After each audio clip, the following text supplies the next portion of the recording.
Get their real perspective.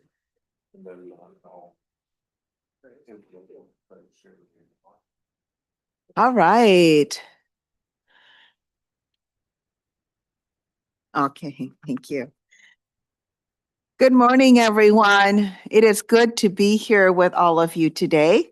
We have a lot of work ahead of us, but good work. And I'm proud to say that we have done great work in this task force, and we continue that work and that important work. And today it's going to be finishing up those recommendations and coming up with something that we can all kind of agree with going forward. With that, let's go ahead and start the agenda. We've got a lot to do today. Let's start with approval of the previous meeting minutes. Is there a motion? Motion, David Schultz, motion to approve. Thank you, David. A second? Second, Peter Thank- Martiniaco, motion. Thank you, Second. Peter. And the Nick, if you could do roll call, please. Chair Pa, Yes. Representative Scrubba excused. Kelly Bruns,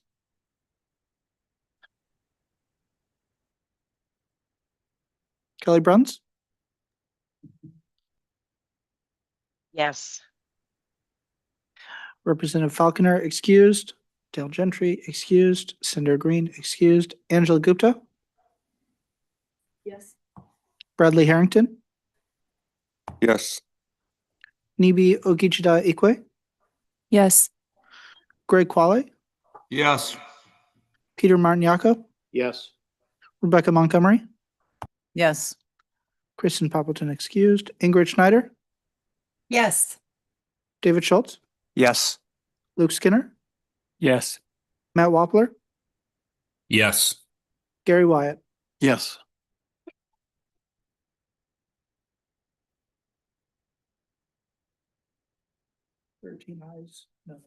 Great. 13 ayes, no nays, so the motion passes. Thank you, everyone. As we do in every single meeting, we do go over kind of the duties of the task force. And so I'm just going to go ahead and bring us to slide 3. And I won't read it this time. I'll just ask that each of you kind of review this.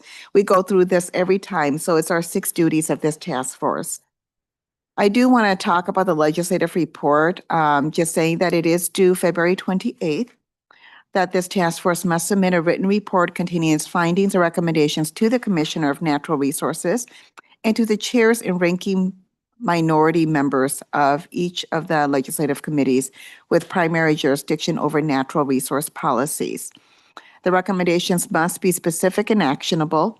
The report must detail proposals for changes or additions to the statutes or rules to effectuate the task force recommendations. And I think that most of our recommendations have met those criteria. Let's take a look at the task force meetings. We've had, this is our 10th meeting, which is amazing. I can't believe that we have gone so far. I feel like we've seen a lot of each other. Probably, I think you guys have seen me more than my children have seen me lately. I'll be honest. Today is our second to the last meeting. We do have one more meeting that's coming up February 10th, and that really is just to review and discuss a legislative report draft. A reminder that our operating agreements are to say your name when you're speaking. If online, cameras on whenever possible. I always feel like we always come to these meetings prepared. Thank you so much for that. Take space, make space, refrain from side conversations, show respect to members and presenters. And I think today more than ever, be open-minded and curious about other people's opinions, viewpoints, and lived experiences. And I think we've done a great job of that, but as we're kind of ending our work and finalizing these recommendations, it'll be important for us to hear people out and try to find those consensus or agreement. I recognize that time or research may be needed for questions to be answered. Focus on the issues, not the people. Assume good intention, but acknowledge harm. And then our agenda for today is a high level of the legislative report, and there will be grounding our recommendations and discussions, going through each of the recommendations, doing the fifth to five, recognizing where we have consensus, and then discuss those recommendations that we do not have consensus, and see where we can come to an agreement with. And then we will vote on each recommendation using the revised language at the end. And then from there, we'll talk about next steps, public input, and then we'll adjourn for the day. Let's see.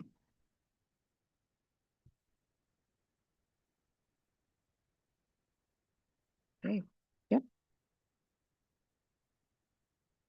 And so let's go ahead and do introductions. If we can do name, role, organizations, and then we'll start as we always do, starting from the right-hand side. Aneen Bradley Harrington, Director of Tribal Relations for the Minnesota Department of Natural Resources. Good morning, Nibi Ogichida Ikwe, Minnesota Indian Affairs Council. Peter Martiniaco, representing the Minnesota Mycological Society. Stephanie Heim, Senior Management Consultant with Management Analysis and Development. Senator Susan Pa, Senate District 38. Nick Nero, Research Analyst with the LCC. Angela Gupta, University of Minnesota Extension Forester. Rebecca Montgomery, University of Minnesota Department of Forest Resources faculty member. Gary Wyatt, University of Minnesota Extension Forestry Team. Good morning, Luke Skinner, Three Rivers Park District.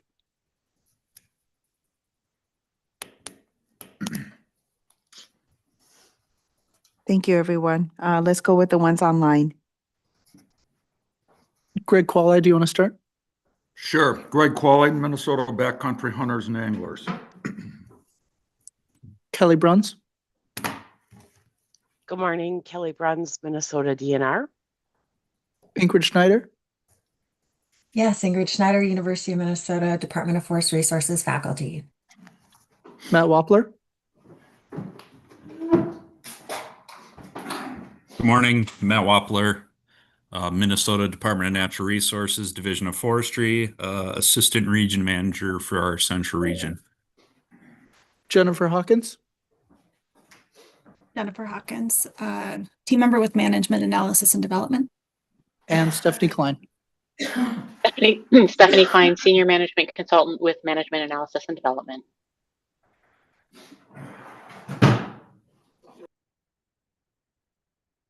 And then why don't we come back to Senator Green? We're just doing introductions. You just did. Senator Green, District 2. All right, I think we've got everyone. Oh, I am here. I had to run out and take care of something, sorry, but I'm present. okay, thank you. So I'm going to go ahead and hand this over to Stephanie. We decided that reviewing the high-level overview of the legislative report can help ground us in today's final discussions and recommendations before we prepare for a vote. So I'll go ahead and hand this over to Stephanie. Good morning, everyone. Just a note that the legislative report is designed to tell the story of the task force. So the recommendations will be there, of course, but the report as a whole is going to include as much as we can the nuances, the values, the conversations that led to the development of the task force recommendations that are being put forth to the legislature and the DNR.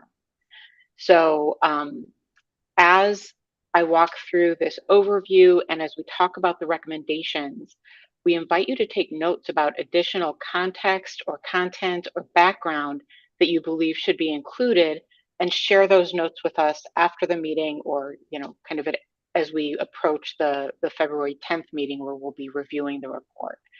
So this is just a high level view of kind of the structure. So there's the introduction. Sentence that we've drafted that we have Peter to thank for is kind of kicking off with the note that foraging is a recognized recreational activity and respected cultural practice that is deeply rooted in Minnesota history and tradition. we would anticipate the introduction would talk about the task force values, some of which emerged in those interviews, with that desire to balance conservation with increased access. Some background from Senator Pa on the enabling legislation, kind of where this task force came from, how it came about, and then talking about the areas of expertise or the communities who are represented by the members.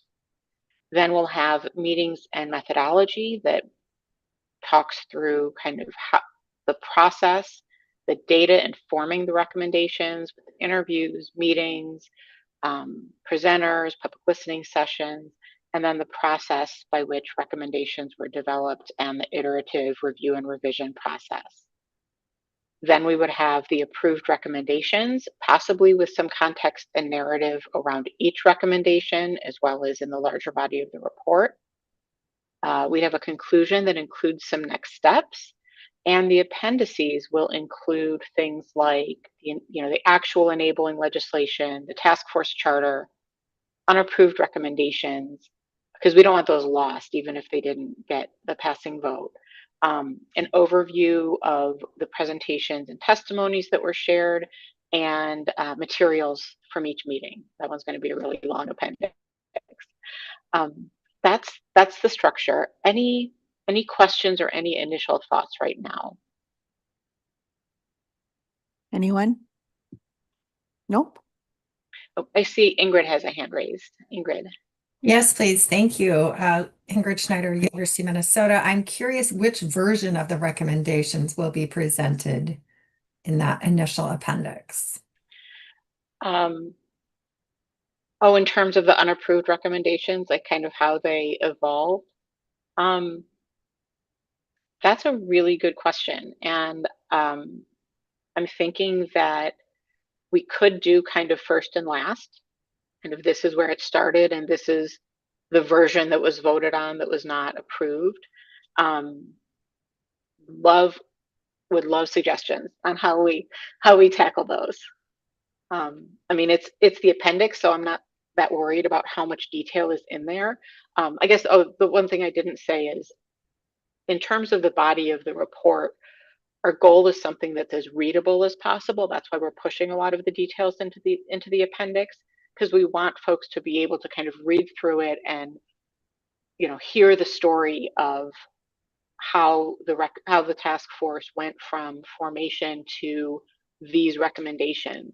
But lots of space in the appendices for detail, and we would love suggestions on any of that.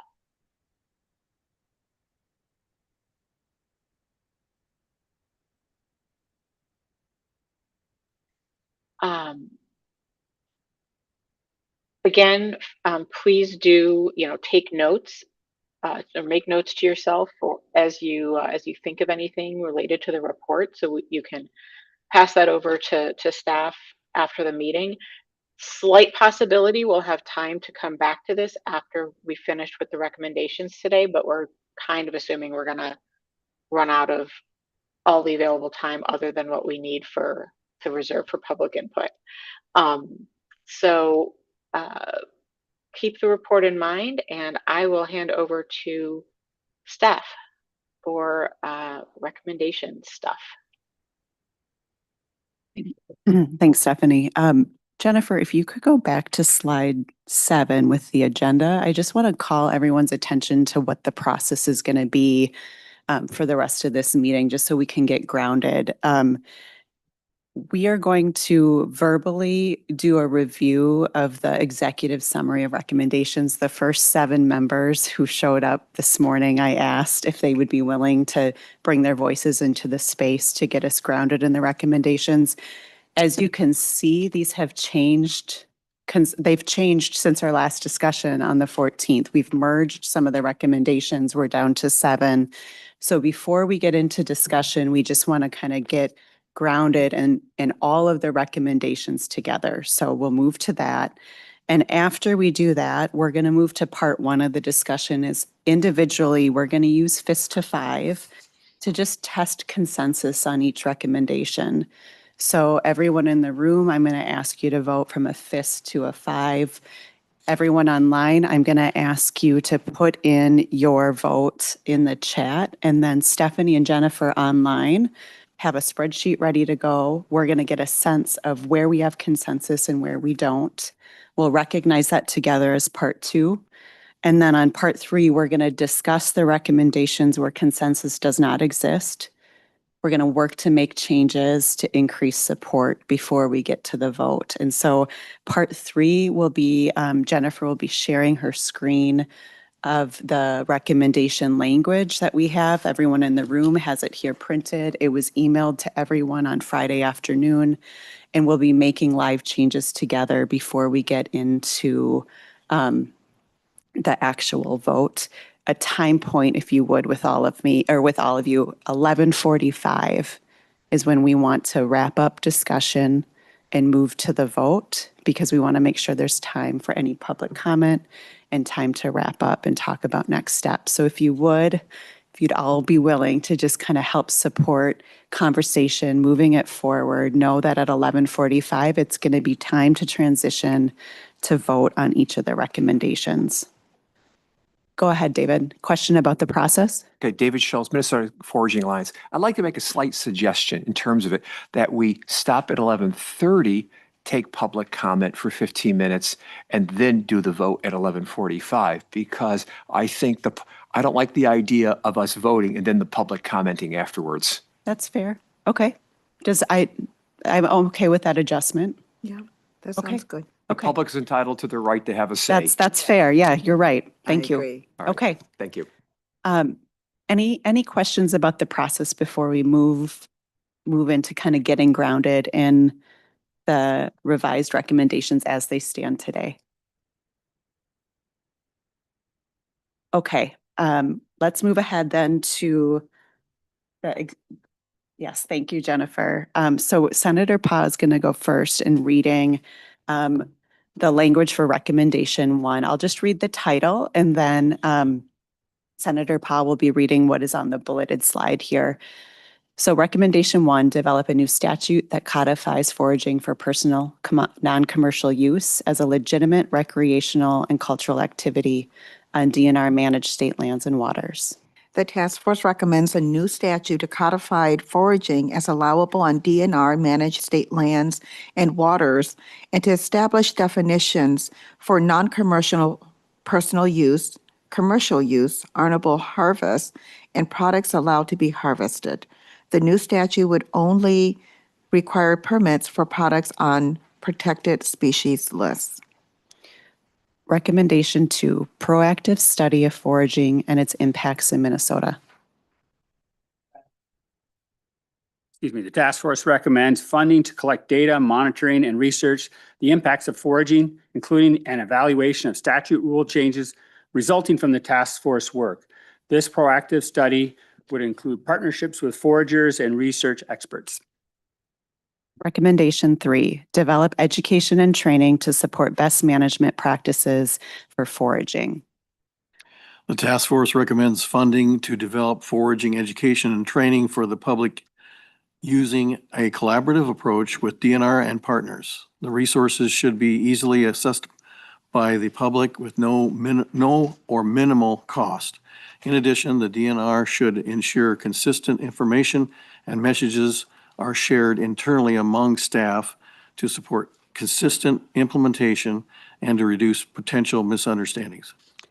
Recommendation 4, use plain language to provide clear and accessible information that makes it easier for the public to understand statutes and rules on DNR managed state lands and waters. The task force recommends the use of plain language to provide clear and accessible information that makes it easier for the public to understand statutes, rules, and the traditional ecological knowledge related to foraging on DNR managed state lands and waters. Recommendation 5, improve DNR's permit process for foraging on DNR managed state lands and waters. The task force recommends funding to improve DNR's permitting systems and processes to increase accessibility and reduce barriers to obtaining permits for the collection of items on the protected species list, Recommended changes include making permits available online, accepting electronic payments, and reducing the cost. Recommendation 6, establish a mechanism for DNR to engage regularly with foraging stakeholders. The task force recommends the DNR establish a mechanism for regular engagement with foraging stakeholders to maintain open lines of communication. Regular engagement helps ensure that foraging statutes and rules stay relevant, are evidence-based, include traditional ecological knowledge, and are responsive to current conditions supporting both conservation and access goals. Recommendation 7, establish a 5-year evaluation period during which limits on new foraging policy will apply. The task force recognizes that changes outlined in the recommendations above require time for data collection, monitoring, and research to evaluate ecological, cultural, and economic impacts. This recommendation establishes a defined evaluation period of 5 years to support the collaborative review by the legislature, DNR, and foraging partners before additional policy and regularity set changes are considered. Thank you, everyone. So now we're going to move into testing consensus. So we're not about having conversation yet, but you can see on the slide that we are going to test consensus first on recommendation 1.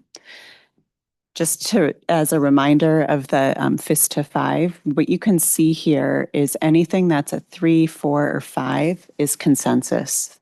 A 3 is I can live with it.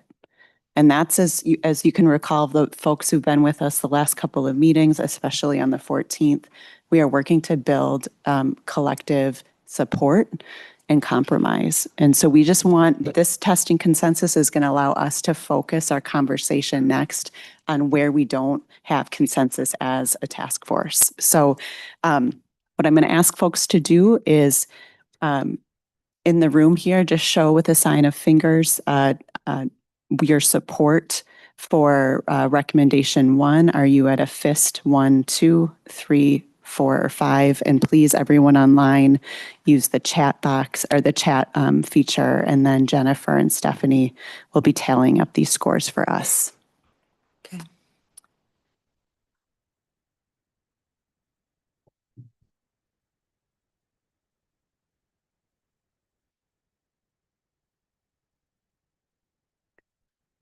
So we have 7 in support in the room, 3 do not support.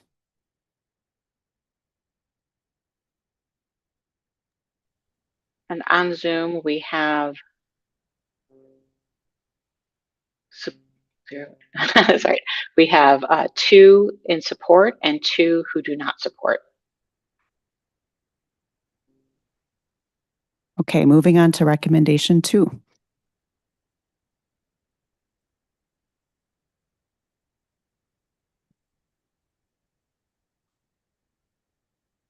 When we are ready.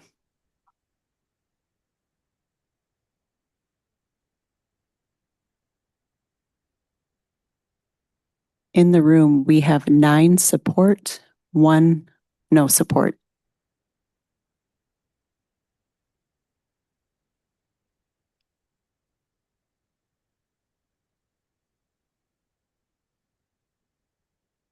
And we have 4 support in the Zoom. Moving to recommendation 3.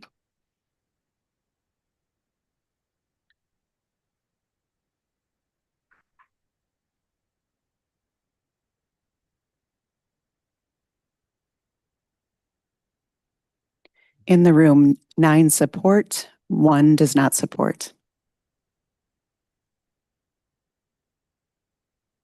And in Zoom, we have 3 support and 1 not responded.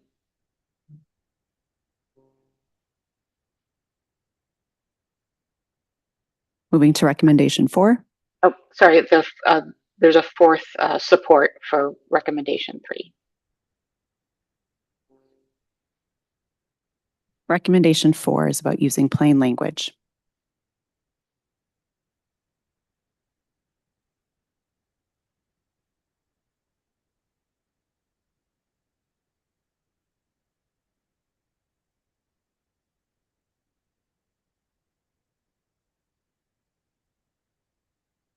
We have 9 support in the room. And we have 5 support in Zoom.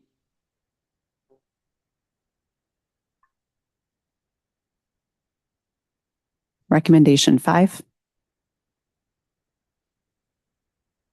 Improve DNR's permit process.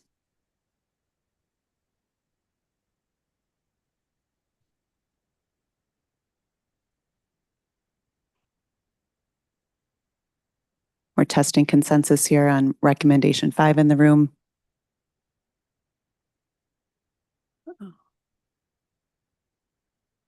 We have 8 support and 1 no support. And on Zoom, we have 3 support and 2 no support. Recommendation 6. It's a mechanism for DNR to engage regularly with foraging stakeholders.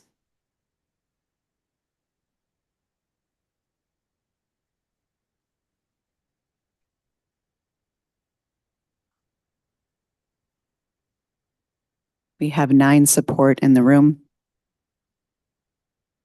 And we have 5 support on Zoom. And finally, recommendation 7, establish a 5-year evaluation period.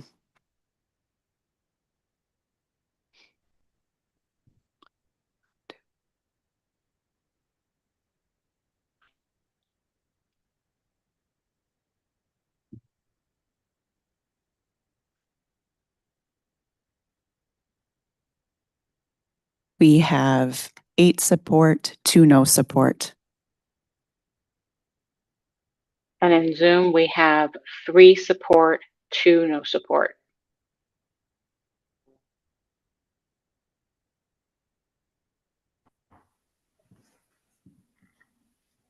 Okay. In a moment, Jennifer will be sharing a different screen. This needs to tally, so take a moment. We're going to take just a minute or so.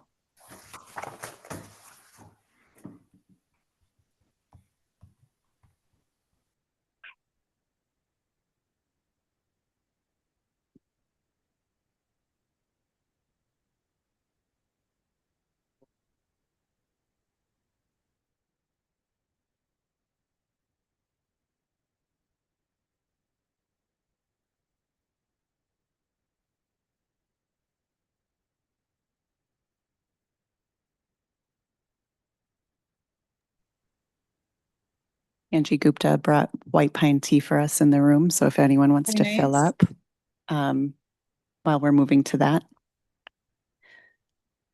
All right, it looks like we did have Representative Scraba join while we were voting. So I think we have 15 for the last one, but the others, I think we captured everyone's votes accurately. I think it was for the so- last 3. Representative Scraba, you voted on, or you gave fist of 5 on recommendations 5, 6, and 7, correct?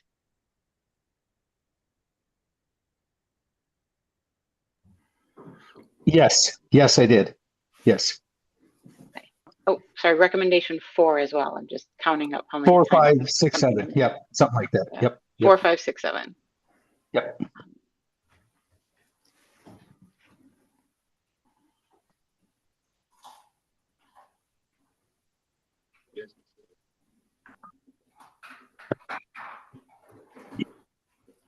Okay, I might have missed. Okay, we're good. Yeah. Yeah. No, I think we're good. Did somebody, If did we have someone wanna just- abstain? In the room, Senator Green did not vote on a few recommendations. Okay. Thank you. I was We're trying to figure out why. Yeah. double 14 checking my versus notes. 15. Okay. All right. So here we are. We have. And could you maybe zoom in Zoom for in a us lot, in the room as well? I would zoom in a little more. Damn it. Here we go. So right now it's looking like recommendation 1, 5, and 7 are not at the threshold. They're very close, but not quite at the threshold. So 1, 5, and 7. Okay. Thank you, Jennifer. Mhm. This is where we will focus our discussion. Can you go back to that, please?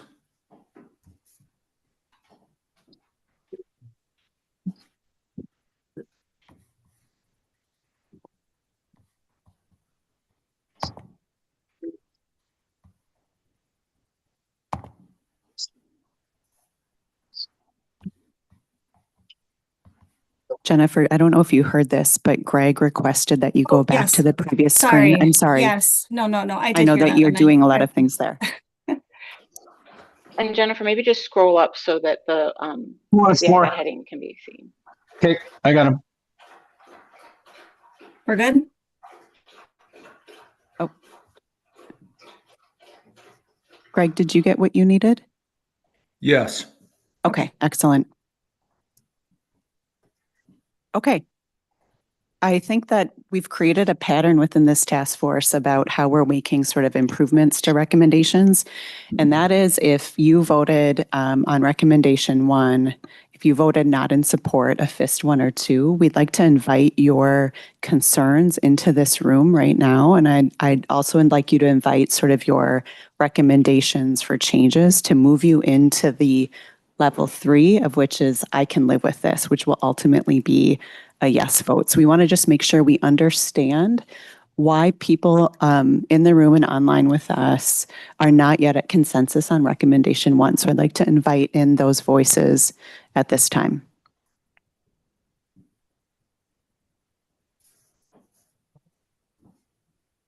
Bradley Harrington, Minnesota DNR. So with creating new statute that applies generally across the state is going to have great impacts on tribal members and tribal nations, especially if they have their own laws that may conflict with any statute that comes forward out of the state of Minnesota.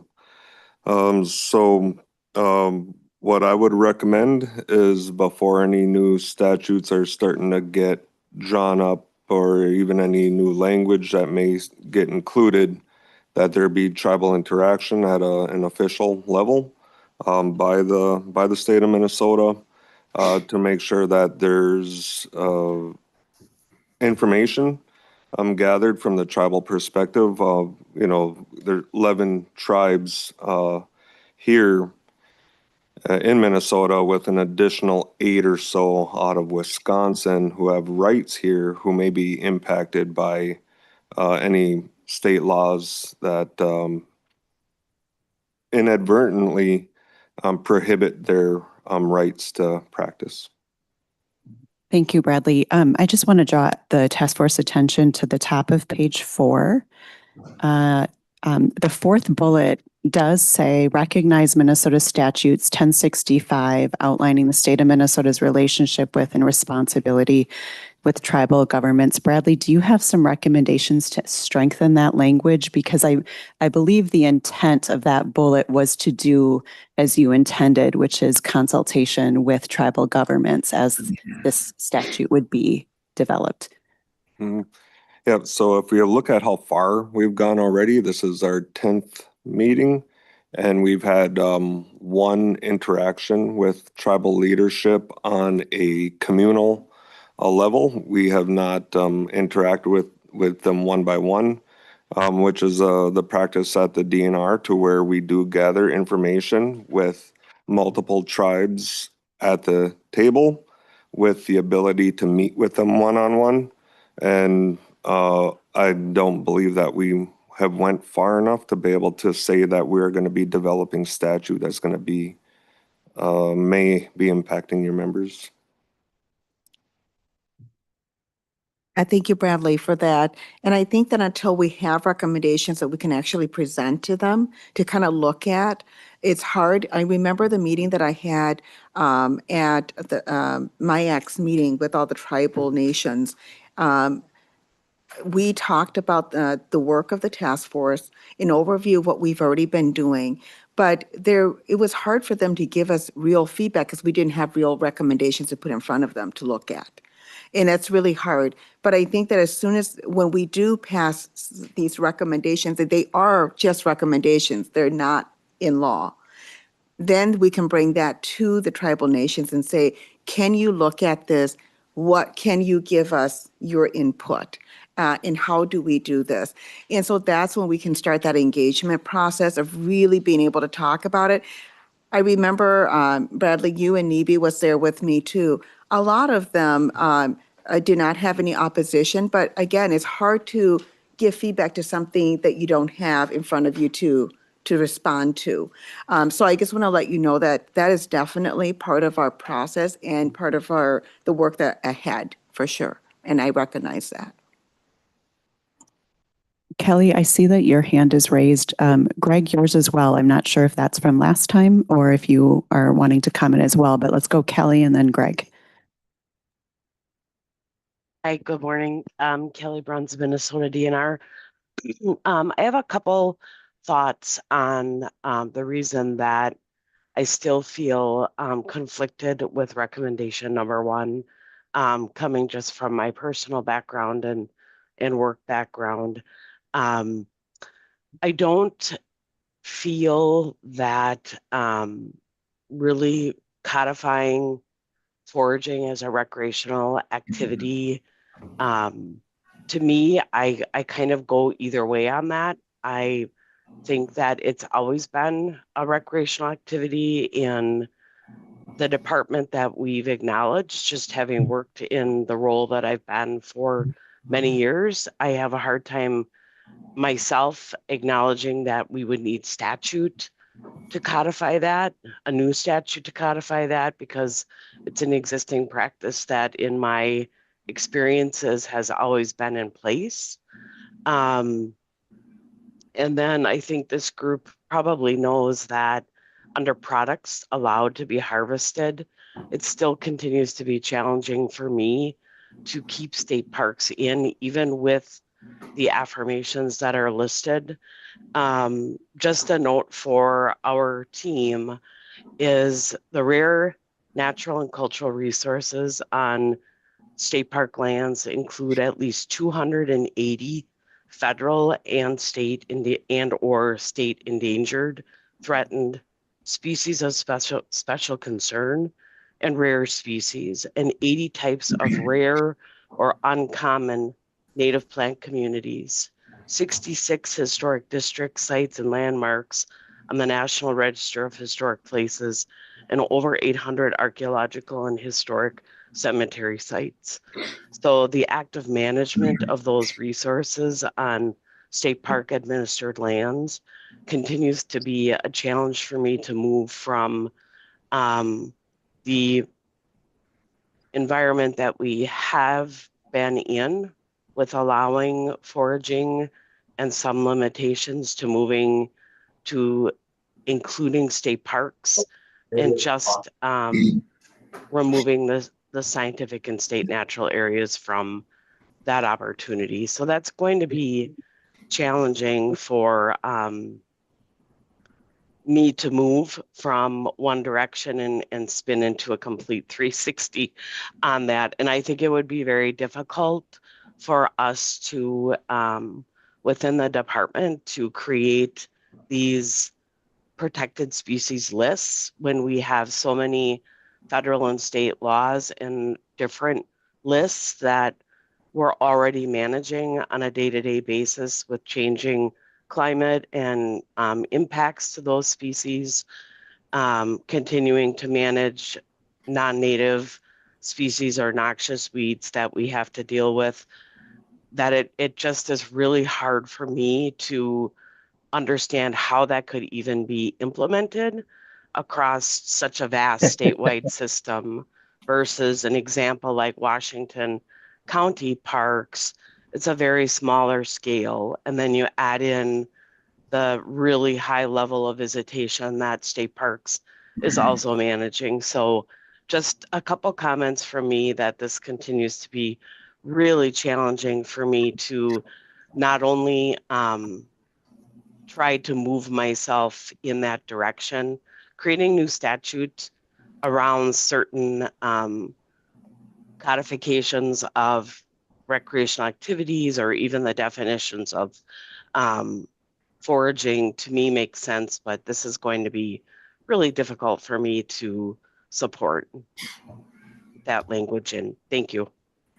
Kelly, thank you for your continued and thoughtful engagement. I think one thing I wanted to call folks' attention to as well is right under the title of the executive summary of recommendations, I failed to summarize this little introductory paragraph, which in some ways, Kelly, is inspired by some of the concerns that you've continued to raise around implementation. And I think it's important that the task force recognizes implementation of recommendations will require dedicated resources, careful planning, funding, and staff. I think that's something that this task force has acknowledged, and things won't change with a flip of a switch, right? This will be an ongoing process. I think earlier conversations the group has talked about that this is kind of phase one, that this is a beginning kind of to making changes, and things won't change immediately. So I hear you, and thank you so much for your engagement. And I just want to say too, I think there's what happens beyond this task force.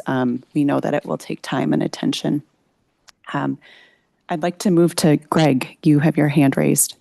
Yes, thank you. Greg Qualley, Backcountry Hunters and Anglers. I just like to drop back a half a step and take a little bigger view here and express my opinion on that. I know in the past, I personally haven't been involved in regulations that actually rules and statute that has changed and codified and acknowledged certain uses on public lands. And I'll give you a good example. The whole OHV situation is, it was a very difficult one. And there was a lot of legislation passed and rules passed to govern that activity on public lands. I think what we're seeing here is an opportunity to get in front of something. I do really hope that we can come up with a statute that recognizes foraging as an legal and honorable activity on public lands. And I would just like to ask both Bradley and for first, if what we have in the recommendations, Bradley, can be placed into the recommendations and recognized, would you be willing to vote yes on recommendation number 1? Brad Harrington, Minnesota DNR. Yeah, it would be, a little bit tough for me to support new statute, because if we hear talk like this is just a first step, and in today's age when tribal interaction is still up and coming, what we hear regularly from tribes is that they want to be included early. There have been times at the DNR where we've drafted a whole thing for a review, a whole document for review by tribes, and those the same comments I would get back is that they would have preferred to be consulted earlier, been a part of the discussion throughout, and then came with a final recommendation towards the end. And when we talk about this statute being the first step and moving on, I think about the wild rice harvesting statute, which is put into place, which tribes are consistently mentioning as problematic, with harvest date being August 15th. And that dates back to 1977. And taking a little abstract time machine in my mind, looking back, some of the same comments may have been made back then, right? This is just the first step. We need to talk about how regulating wild rice in the state of Minnesota goes about, and doesn't seem like nothing much has changed since 1977. So if we were to take that example, which is pretty narrow example, and apply it to our discussions here today, are we going to have to wait until 2077 before the next update or the next go around for what was intended to be a good thing for people in Minnesota, but then limits and provides issues between now and then. Thanks. Greg, did Right, you are have you good? something?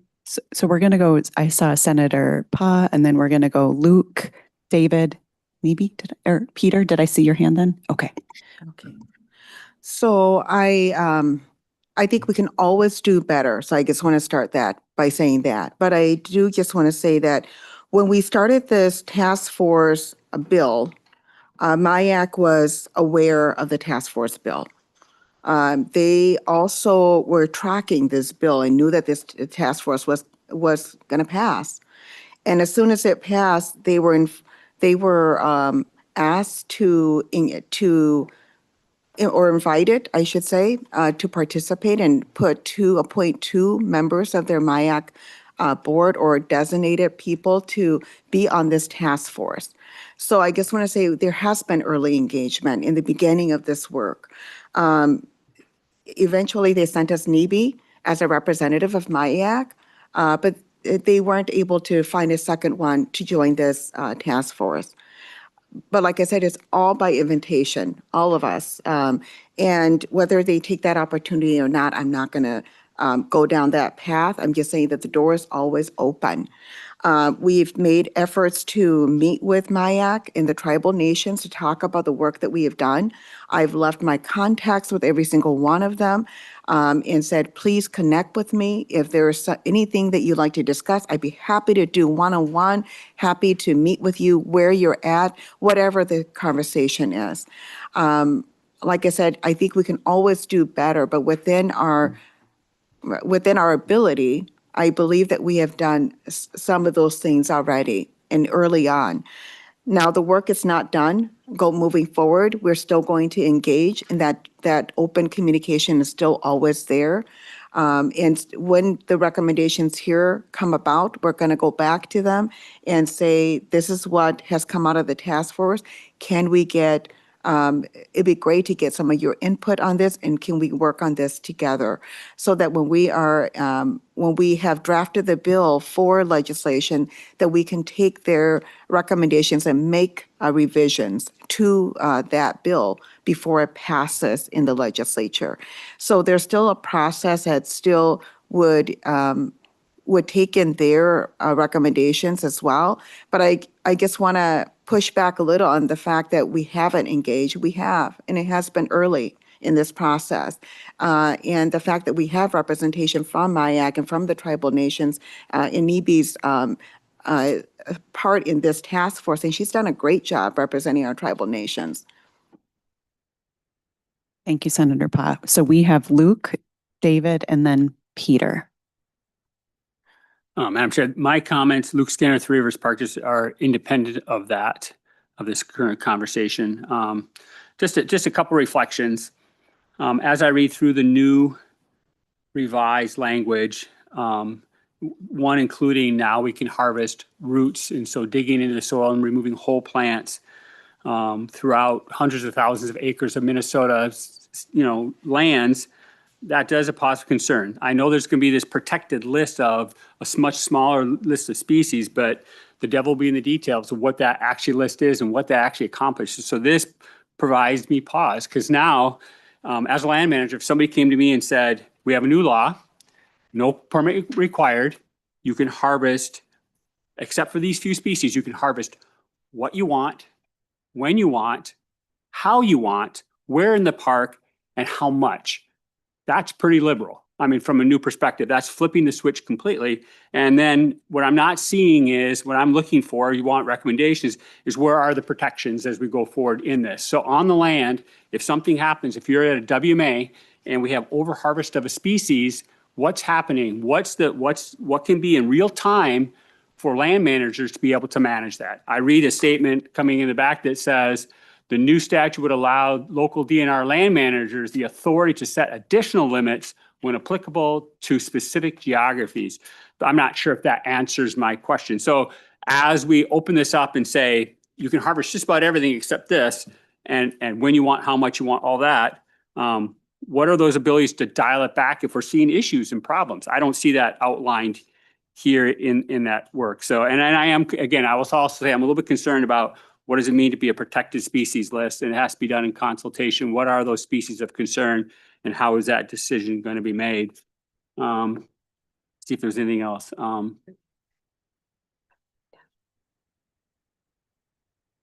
I think those are my two big ones. So that's why I have pause. I see this as being even more opened up from what originally was, digging of all plants and shoots, and then having this other fact. So of course we all know that it's actually, when we actually see the actual language, right, legislative language being proposed, then we'll have a better idea. But that's where I have concern right now. Luke, thank you, Task Force. Luke was referencing page 4 in the protected species list and other limitations section, that language that says the new statute would allow local DNR land managers the authority to set additional limits when applicable to specific geographies. I also want to point out in the summary of the recommendations, the first sentence on page 1 says the task force members developed 7 recommendations intended to support DNR's mission, maintain DNR's authority, and support foraging. So Luke, I just want to ask you, how would you strengthen the language here? Show me again, excuse me, where are you pointing to? So right under the executive summary of recommendations. Page what? If you just go to the first page, right under the executive summary of recommendations title, there's just a little intro paragraph there. Part of what, I'll just speak for myself as a consultant on this project, part of, I think, what I've been thinking about is just how important the full legislative report is going to be to this task force's work as well, to really layer on the context and the nuance and the intent of this group. And so in working through the recommendations after the working session that occurred on January 14th, we felt like it was important to acknowledge that the task force is trying to balance, allowing humans to forage. This came from one of you all in the interviews, allowing humans to forage and allowing nature to thrive. That's something this group has been trying to balance, and trying to do that in supporting DNR's mission, maintaining their authority, and supporting foraging. And so I think we've talked about that the creative solutions come in figuring out what is that right balance. And I guess what I'm asking you is, what it sounds to me is on page 4, that language about local land managers maintaining authority. It sounds like that doesn't go far enough or isn't clear enough for you. So I'm just asking if you have recommended language, to improve and strengthen that. Madam Chair, Luke Skinner, 3 Rivers Park District. I don't think it goes far enough. I don't know what geographies means. I am looking for language, and I'll think about what it might look like. But if a land manager actually seen impacts or noticeable impacts or over harvesting on a site, because now it's unlimited, what recourse they have in real time to be able to manage the impacts that are happening. It's not recognized. You're in geography. So I'll have to think about that from that perspective. I think when you go back to the supports DNR's mission, maintains DNR's authority, well, I'd have to disagree with that a little bit, because we are changing our recommendations change DNR's authority. We're directing it differently. They may agree in the end, but I mean, from my perspective as a land manager, you're coming back and saying, now this is the way you have to do things, and it must be done in consultation. And also the statement here of DNR should not make any restrictions that are broad or preemptive without evidence. This means a lack of trust. And so if you go back to your original statement that we want to do with all this, that's where I'm challenged. I see some differences in here, and I just want to make sure, and I'm going back to my true concern here is making sure that I want to see, let me step back one more notch. I am in support of honorable harvest, and I'm in support of traditional ecological. I think that's paramount, but it is an ethic. It is not a regulation, and it's not enforceable.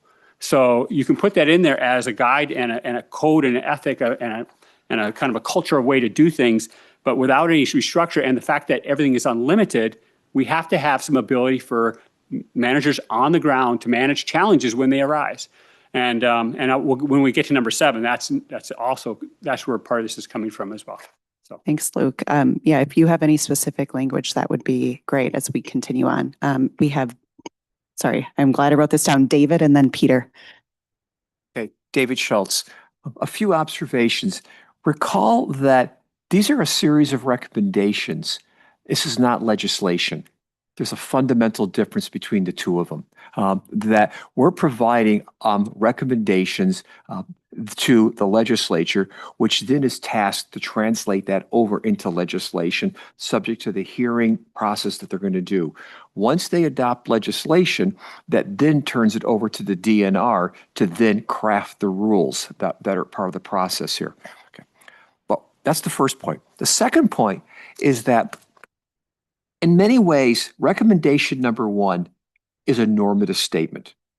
It's a normative statement that's saying, do we as a task force, do we as a state believe that foraging is a legitimate recreational and cultural practice in the state of Minnesota that should extend to the state parklands?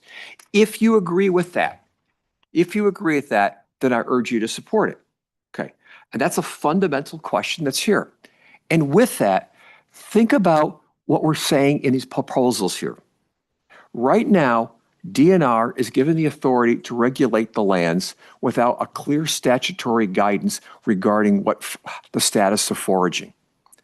What we are doing here with the proposal here is to say that the DNR, in making its rules, in performing its duties, must recognize foraging as a legitimate practice in the state of Minnesota. And subject to that guidance, that policy or that law, it then has the authority to be able to act. Think about the difference that we're doing. Yes, and we're talking about a switch here. We are putting a switch in here. We are saying that right now, DNR does not have to recognize foraging, could choose to say, we're going to pass rules to ban it. What we're saying is no, you have to recognize it, and you have to perform your duties consistent with the statutory guidance laid out by the laws of the state of Minnesota. That is no different than any other action taken in the state of Minnesota. Currently, the DNR is acting according to statutory authority. We are now just adding one more piece to the puzzle in terms of what they have to do. And with that, even for the sake of argument, if we did not codify the foraging as a legitimate activity, as some saying, they're concerned about what? Implementation issues. Guess what? There are implementation issues here right now. And so to me, just by saying we are now creating foraging as a legitimate activity does not add to complexity, does not add to the implementation problem. So I think some of those arguments are kind of a red herring, in my opinion. Thank you. Thank you, David. So we have Peter and then Senator Green. And Greg, are you wanting to jump in here too? I see your hand up.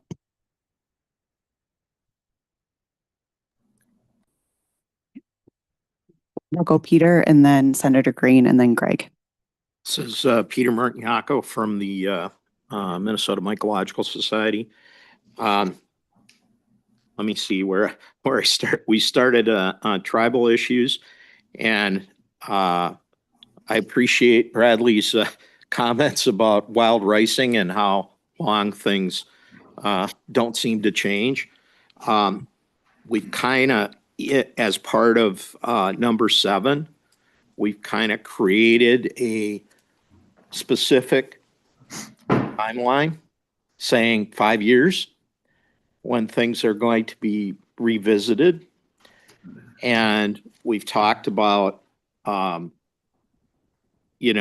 looking at having engagement with the DNR, which I would not just invite, but encourage the tribal communities to take part in that as much as possible. As far as the legislation itself, personally, my goal is for the tribes to support whatever legislation we propose.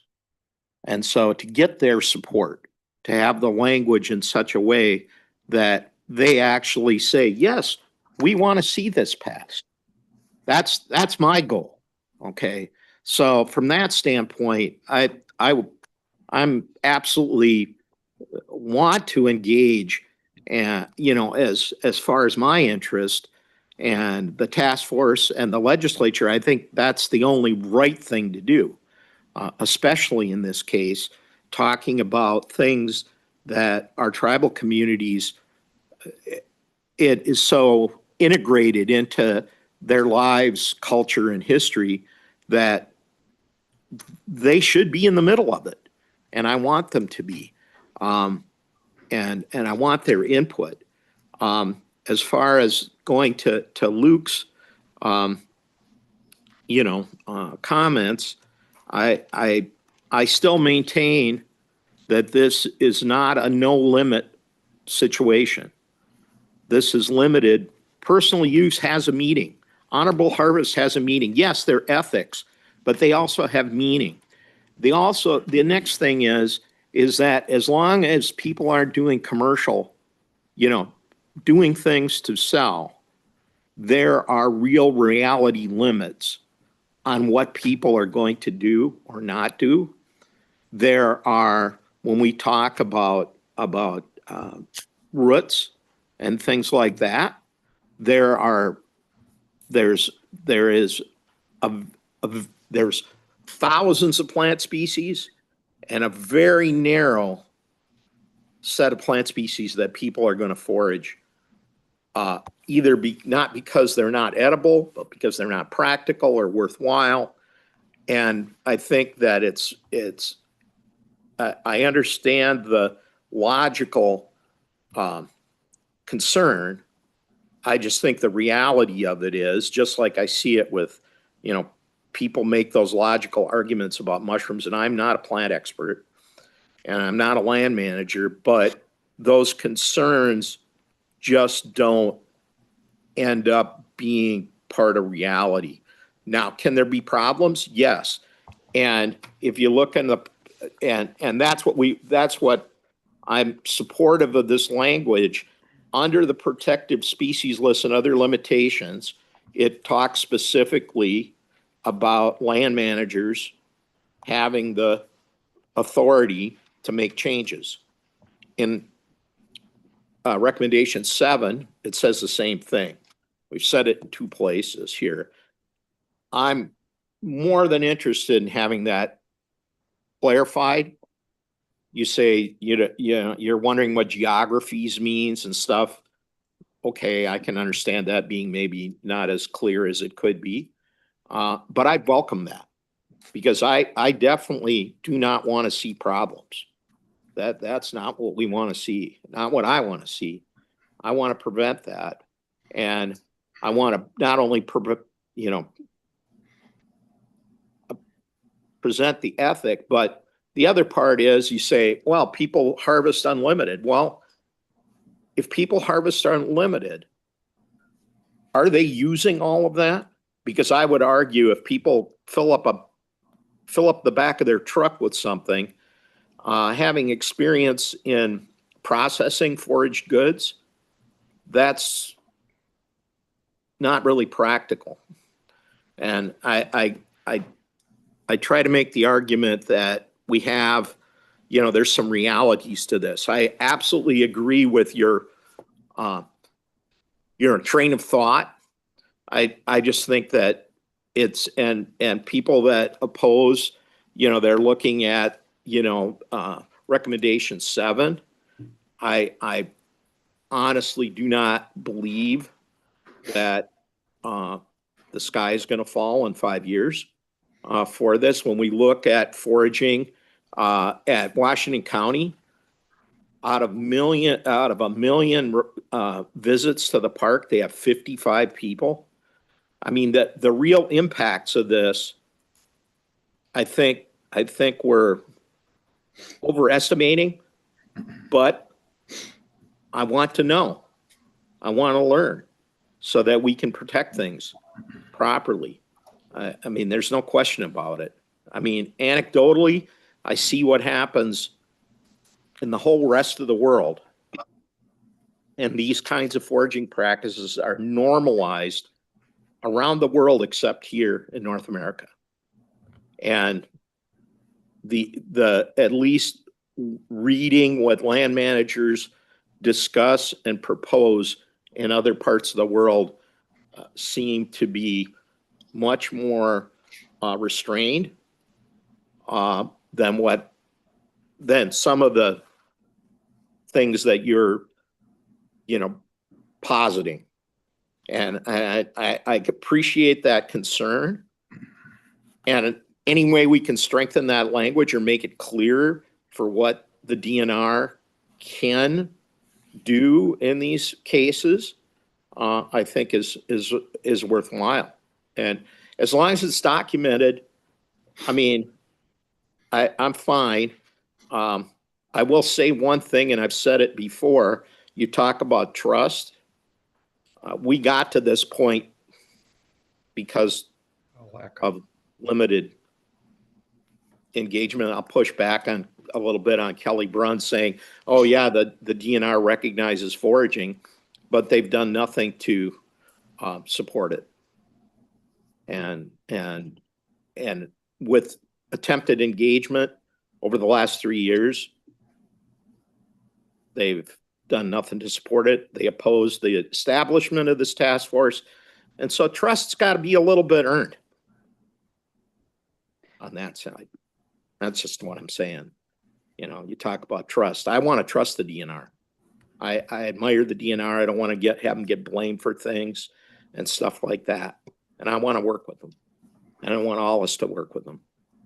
Thanks, Peter. I think that's part of why recommendation 6 is in there too, is trust. I just want to do a time check here. We're going to need to transition to the other 2 recommendations that do not yet have consensus, but we have, so Senator Green and then Greg, and I just want to say last call for additional comments on this recommendation 1. I see you, Gary. Anyone else want to comment here on recommendation 1 before we move into recommendation 5? We have Senator Green, Greg, and then Gary. Okay, go ahead. Thank you, Steve Green, Senator District 2. I'll keep mine very short because I've stated them before. But just to reiterate, it's going to be a really hard time passing this, first of all. Second of all, if this goes into statute, that's not the end of it. A whole rulemaking process starts, as David said. I'm on the opposite side of David, though, and probably on the same side as Luke, but for different reasons. And there is a lack of trust. I mean, it's just there. You might as well figure that out.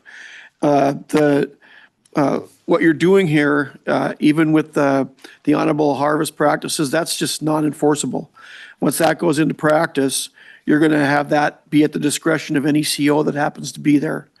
You're also, even though you've got some guidelines in here for definitions, when the rulemaking process comes out, it will be the DNR that's making those rules and putting those into place if this passes as a bill. The funding sources that we have, and I'll touch on them later, recommended funding. We've got massive fraud in Minnesota. We were looking at huge deficits coming in the next budget year. Funding for anything is going to be very, very difficult.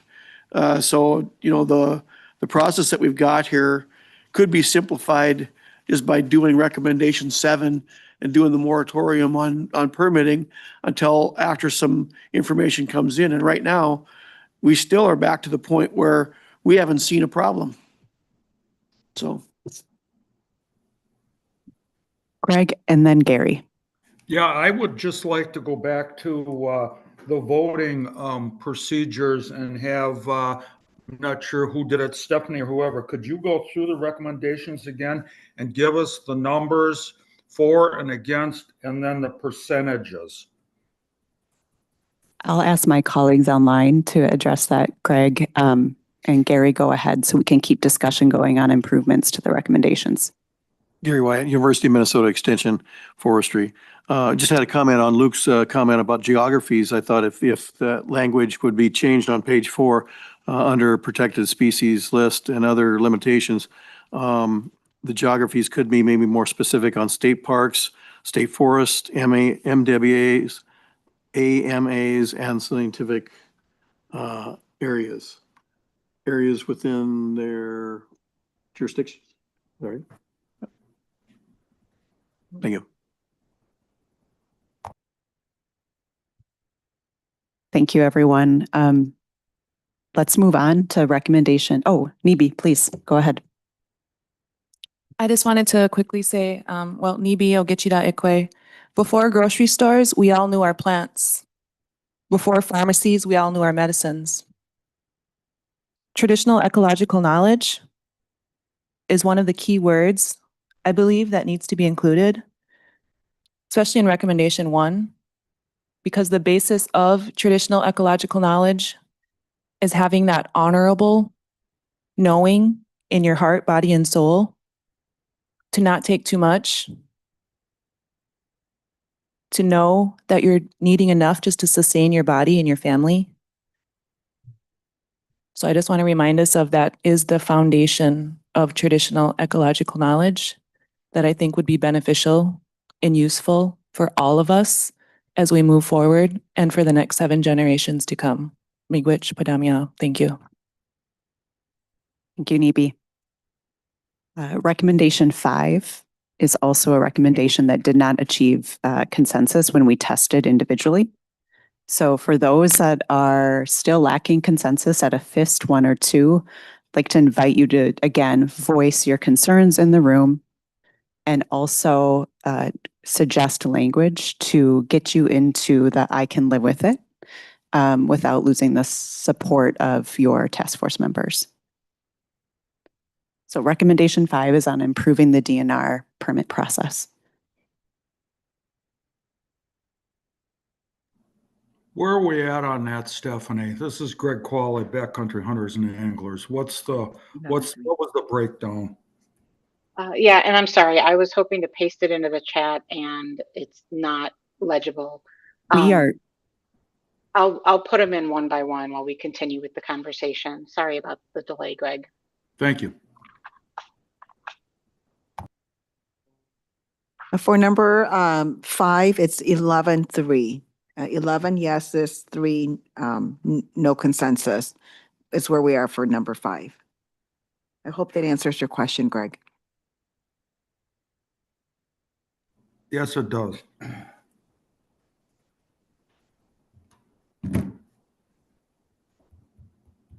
One thing I want to comment on here too, and I know it's hard to see for folks in the room, so I'm going to get my screen up and read it.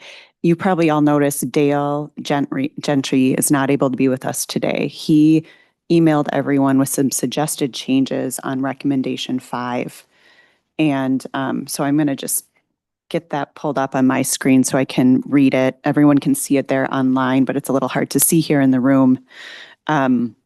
The first statement stays in recommendation 5 that says the task force recommends the DNR improve its permitting systems and processes, period. Then this is new language suggested from Dale. For all foraging activities that require a permit, the permitting process should be clear and accessible. The language that says to increase accessibility and reduce barriers to obtaining permits for the collection of items on the protected species list has been eliminated or suggested to delete that. So he wanted to sort of, I think what he was doing is improving some of the language that was the intent, right? But the language that we had there originally was kind of messy and could improve. So that's the suggested change that we do have there on screen for those in the room. But I do, again, want to invite folks who are not yet at consensus, there's 3 of you, on recommendation 5 to come into sort of this space and share your concerns and offer any changes that would get you into consensus.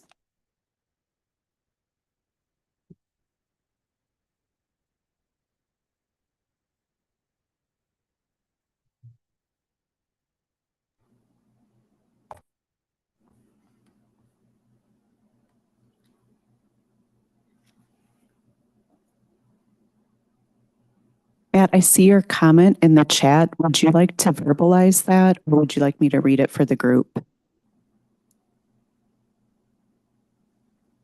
That was just my thoughts over the discussion on recommendation 1. I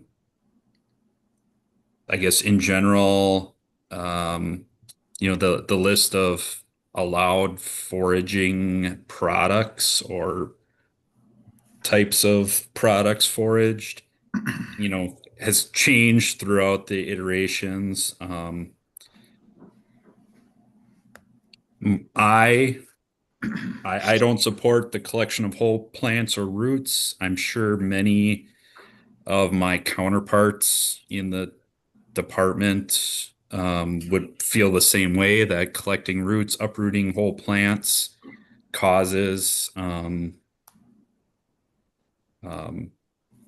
potential site damage, damage to soils, as written in the environmental protections rules in 6100. DNR does have a duty to protect environmental quality, and allowing further soil damage doesn't align with that. You could argue that issue has already been brought forward with allowing the harvest of ginseng, but that's out of our scope, so I won't touch on that. I think in general, myself, Assistant Commissioner Meyer, we've raised concern about Statute 86A, and that is referenced in Recommendation 1, and potential threats to federal funding through Pittman-Robertson on our wildlife management areas. And then there's the mentioning of protected species lists. I mean, our Ecological and Water Resources Division already creates a protected, rare, endangered, threatened species list for plants. Are we talking duplicating that effort, or would that be an acceptable list? So those are some concerns I have. As far as recommendation 5, since I've got the floor right now,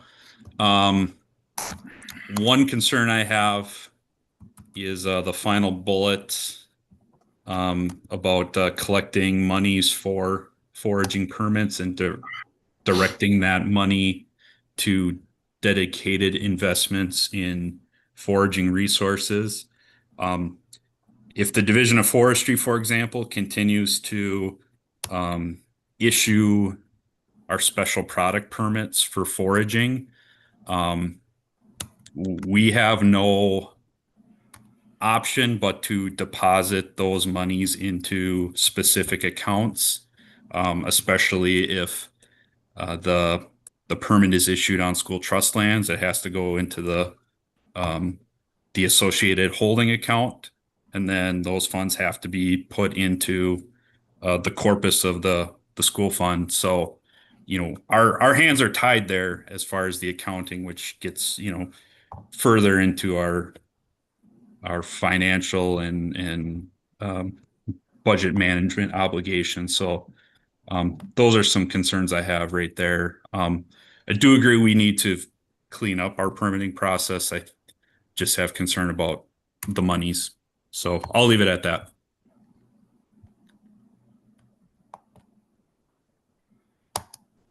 Thanks, Matt. I see Greg and then Peter. Oh,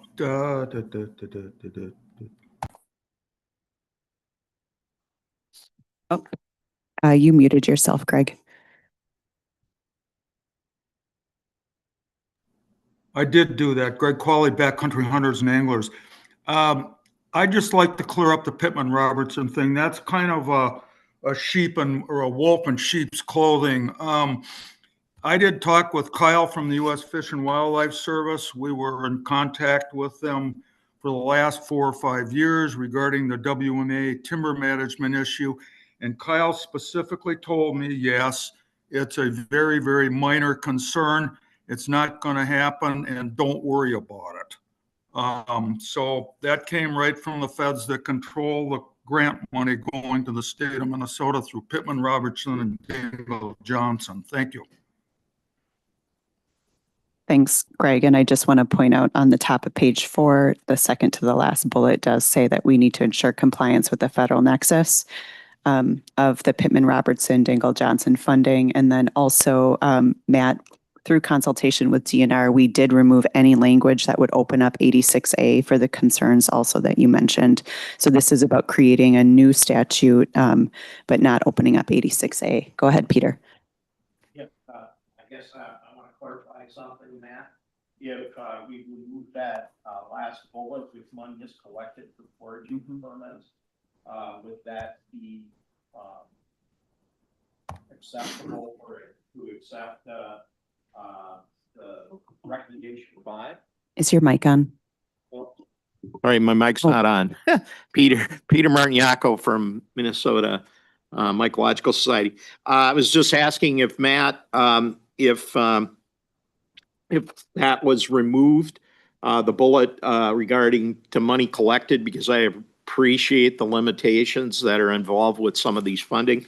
Would that be enough to gain your support vote on number 5? Yes, I could live with it if that's removed. Okay, well, that's one of the choices. I can live with it. I have one more comment about that I want to respond, to soil disruption and stuff like that. I mean, unfortunately, and I realize your limitations, but when we talk about this and your protections of state forest lands, the 800-pound, 500,000-pound gorilla in the room is what logging does to soil. And we know that, I'm not opposed to logging. I mean, that's all part of it. But to suggest that these foraging activities of removing whole plants by what in reality is going to be, very, very small results, just has in comparison to logging activities. And I know the DNR does everything to protect soils as part of logging, but it's just the reality of what logging is. And I just think that's I appreciate what you're saying, but I just think it's not really applicable considering what other disruptions going on in state forest land. And WAs, MAs sometimes for that matter too, because they're subject to logging at times as well. So that's my only pushback on that. Thanks, Peter. Any other comments on recommendation 5 before we move to recommendation 7, our final recommendation that does not yet have consensus?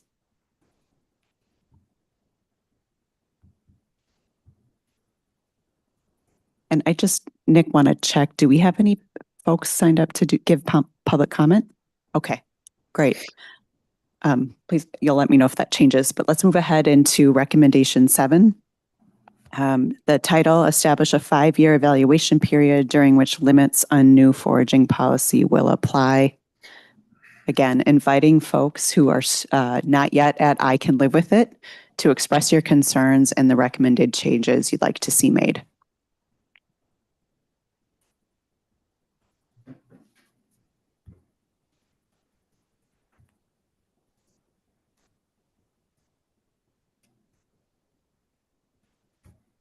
Kelly, go ahead.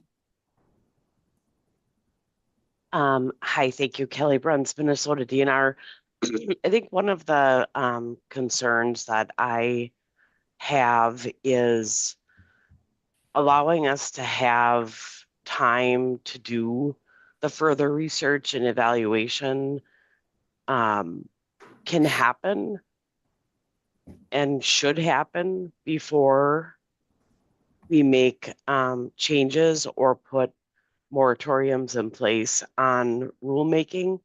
I appreciate the fact that there are specific actions listed in here for those responses to emergency situations, complying with federal law, federal funding requirements, or making administrative or technical improvements. But I feel that we can just do a lot of this work without putting moratoriums in place. That could create different types of caveats for us, and making sure that we allow ourselves time to do that work and really think about the types of research that we might want to continue to work on the different types of stakeholder engagements that we should be continuing to engage in, the space we need to create to have those more in-depth conversations with individual tribal communities. I think there's just a lot of really good work we can continue to do with supporting those stakeholder engagement conversations. And I don't feel that this type of moratorium really, in my opinion, is needed, and I think could be challenging for all of the items I just noted. Thank you. Kelly, to clarify, is there any change that could be made to recommendation 7 that would get you to the I can live with it? I just want to clarify, and then I think Senator Paz next. At this point, I don't know that there would be, but thank you for asking. I'm wondering, I know that Senator Green kind of spoke about his first saying that why don't we not do everything else and just do number 7? So I'm wondering if, I think that when we voted, he voted 0 to number 7. I'm wondering if he would reconsider. Actually, that's the only thing I voted for was number 7. Oh, I'm If you've got sorry, me down as maybe- a no, you got me down wrong. Okay, I think I got you down as a no. Thank you for clarifying that, Senator Green.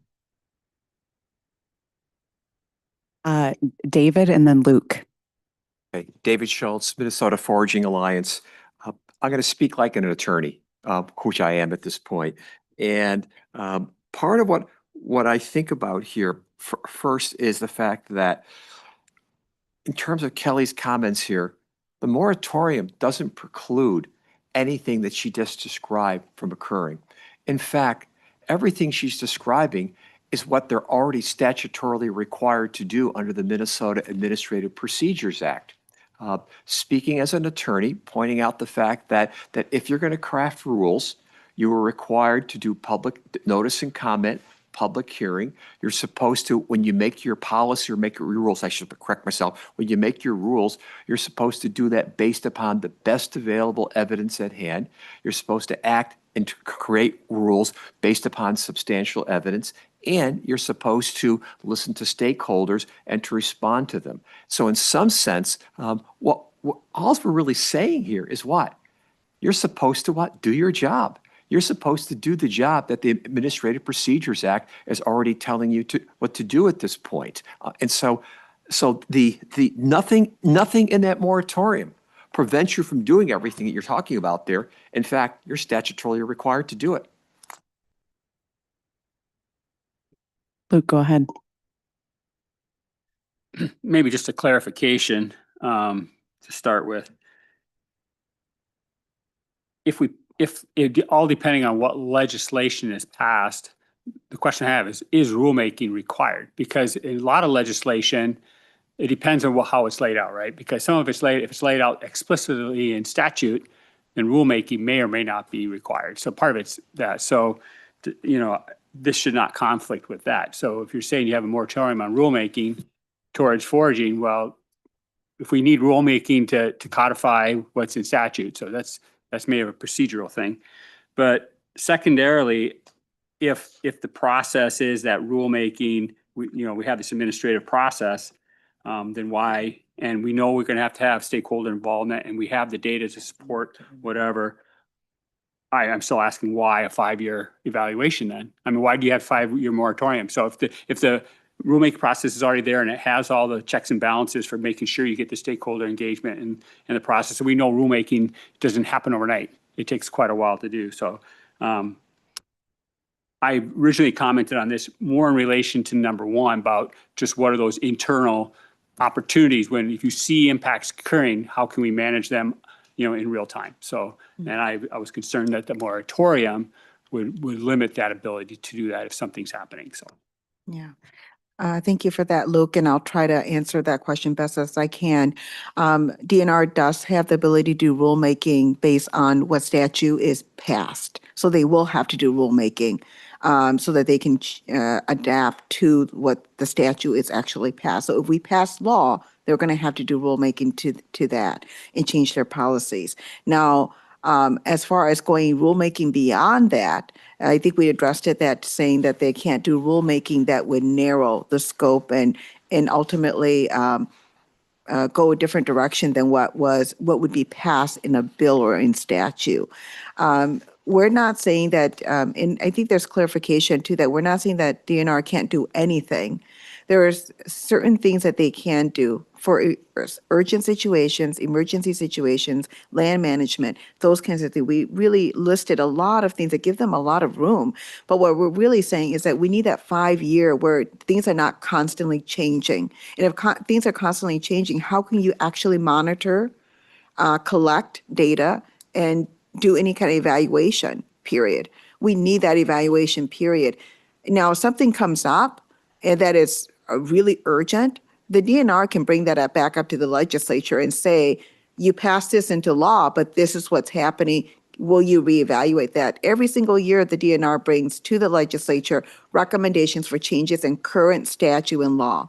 They can always bring that up to the legislature. What we're saying is that you can't internally just do your own rulemaking without even talking to the legislature, and that's what we're trying to prevent. Thank you. David and then Bradley. Okay. David Schultz, Minnesota Foraging Alliance.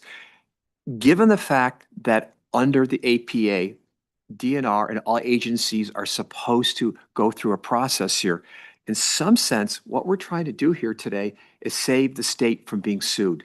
And think of it a different way. If they basically go and push through without doing public engagement, without gathering the data, what's going to wind up happening is somebody's going to sue them.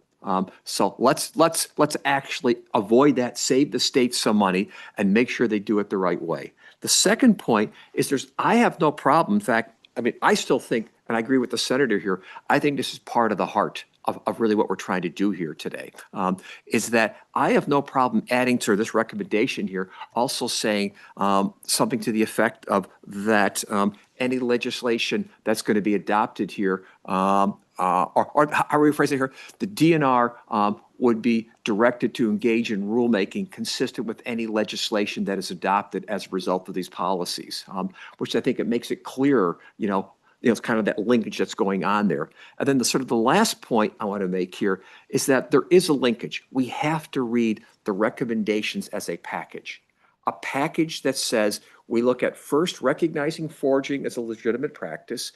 2, we want to gather data to find out what impact foraging has if it's recognized as a legitimate practice.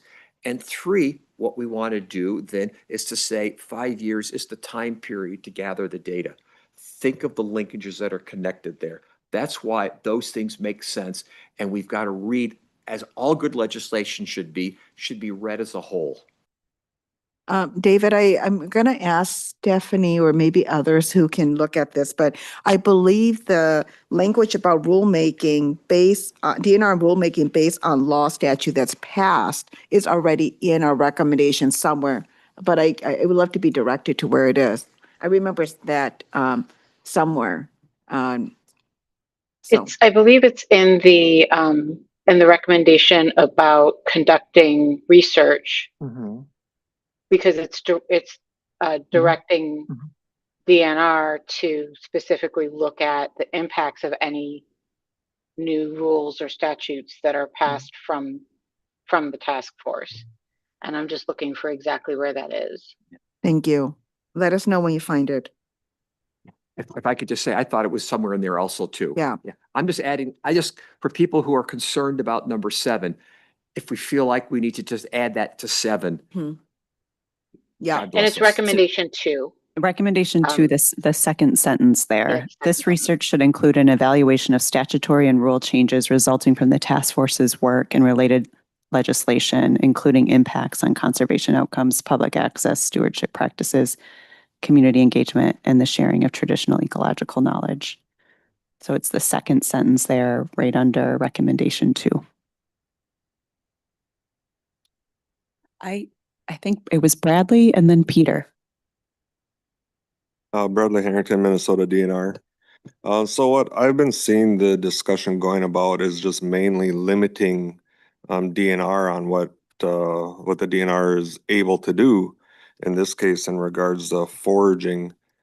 So in my, it's actually 6 years today I've been with the Minnesota DNR. So in that short 6 years, I've been a part of a lot of great projects and a lot of great work for the Minnesota DNR.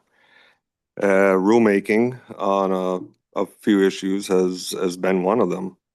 And what I see at the DNR with everything that's being talked about here today, the people at the DNR are very dedicated conservationists, biologists, and so on. And when we talk about being able to or having to limit their work, limit their reactions and actions in regards to the environment, that's ever so changing. That's what gives me pause at establishing a 5-year moratorium. That's like saying that DNR monitor, research things that they're doing out there in the wild with park naturalists and biologists and everything anyway. But we're going to remove your ability to suggest or promote or talk about any rules that may have to be applied. And, 5 years, 5-year moratorium, we heard that said that it won't make or break anything out there in wild. Not having a 5-year moratorium would also not make or break anything out there in the wild. So, yeah, with that said, the people I've met at the DNR aren't actively out there looking on how they can limit people out there access to the wild. I've actually hear more that we need to get more people out there. We need to get accessibility. We need to maybe more welcoming. So what I hear at the DNR is a little bit different than what I'm hearing in regards to these proposals that we're putting forward. So, Miigwech. Bradley, thank you and congrats on your 6 years. We have Peter and then David, and just a time check here.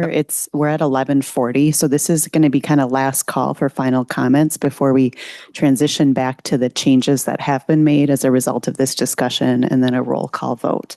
So Peter, David, and anyone else who has final Bradley, recommendations. I want to thank you, Bradley, that you make some very good points about this, and it comes down to some of the other things we're talking about in terms of truly recognizing foraging and that engagement. My experience with DNR staff mirrors yours. Obviously, you have a lot more experience with them, so you make some good points. I don't. I think this moratorium allows us to go back to what Kelly said. She said, well, we can study this, but the point of this is that we can study potential impacts if we don't do stuff, but if we allow this, we can study true impacts. And that's really the challenge we're having right now with I know a lot of people, including myself, is that we're not seeing any impacts currently, and we're postulating, but without actually engaging in some of this activity, we don't know what the impacts are 100% going to be. We don't want bad impacts, but until we let impacts happen and evaluate them, I mean, I think, Senator Green, myself, and others are still skeptical, more than skeptical, that significant impacts are going to take place, except in isolated circumstances, if that. And we need time to evaluate that and look at that. And without allowing it, you're not doing it. David, go ahead, and then thank you, Peter. And then we have Greg, and again, final call for comments. David Schultz, Minnesota Foraging Alliance. 3 quick points here. First, we're not limiting DNR. We're directing DNR what to do. Second, remember, DNR has no inherent authority to act. The authority comes from the state legislature and from the law. And so if the very scope, the very purpose of legislation coming from the legislature is to tell administrative agencies what to do and how to act. That's their job. DNR has no inherent authority. Final point is to say that if in fact the DNR wants to encourage more people, if we want to have more people out there, go back and support proposition number 1 that says foraging ought to be viewed as a legitimate recreational cultural practice. Done. Thanks. Greg? I would, David, well spoken, and I just like to go back to a couple basic facts. Number one, it's the Department of Natural Resources' responsibility to give us the science. The legislature and the citizens of Minnesota are the both the legal and the social part of this thing, and I think the social issue here is overwhelming. We're asking to be recognized as a group of legitimate public land users. Secondly, I would just like to ask if it's a 5-year moratorium, a 3-year moratorium, a 2-year moratorium. Is there any wiggle room in that specific language, or is there pretty unified disagreement with any moratorium? So I don't know who wants to answer that, but have at it.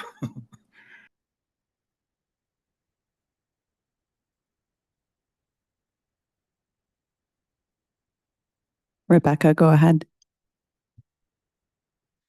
I'm Rebecca Montgomery. I'm not going to speak for or against number 7, but as an ecologist, I would argue that if you really are wanting to evaluate the impacts, that 2 and 3 years is a very short time for these systems to respond.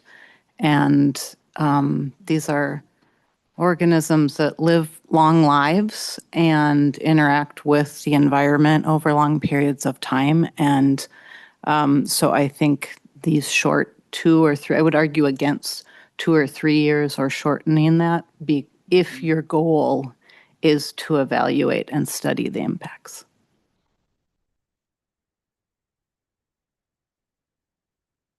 Any other comments before we transition to the vote? And we'll look at the suggested changes before we do that. Jennifer, if you could put on screen slide 25. I just want to remind the group what process we agreed to make decisions. And before we get into the votes, let's go ahead and Public do comment. public input. Yeah. Okay. Yes. Thank you. So before we get into the votes, based on David's good recommendations, we will do public input and open up public input section. Is there anybody that is online or in person who would like to give comment or share their thoughts during this time? If you are online, please raise your hand. And if you don't have the capability of raising your hand, go ahead and just unmute and speak. If you're here in person, please move to the dais if you would like to speak. We don't see anyone online and I don't see anyone in person. With that, I'll go ahead and close public comment and we'll move on to the vote on each recommendation. Apologies, David, for moving too fast. Okay, so Jennifer is going to pull up the slide. It's titled Ending Discussion and Reaching Closure. Just as a reminder, in the task force charter that you all adopted on October 8th, you agreed that voting would only take place if there's a simple majority present. There are 15 members present today. Each member shall have 1 vote, regardless of their affiliation or role in the task force. There's no voting by proxy. Participants can choose to abstain from a vote, and the decision to include a recommendation will require a yes vote. Again, that is at a I can live with it, I like it, or I love it. That is a yes vote. The other thing is, this final comment is that these recommendations are advisory. The task force's input will inform the decisions of DNR staff. Commissioner of Natural Resources, and legislative committees with primary jurisdiction over the natural resources policy. So with that, I think we're going to switch back to the recommendation language because changes have been made as a result of our conversation. Our question on procedure. If Please. something doesn't get the 80%, is it still included in the recommendation? It would still be included in the report as having a majority recommendation, but not meeting the 80% threshold of recommendation. Okay, you answered So my it'll still be question. included, but it will clearly say it did not meet the 80% threshold. Okay, you answered my question. Thank you very much. Okay, if we can switch back to the revised recommendations as a result of conversation. For recommendation 1, there has been, let me see. Right at the top of the recommendations, there's been a statement added about the importance of consultation with tribal leaders collectively and individually that would take place prior to the finalization of a new statute.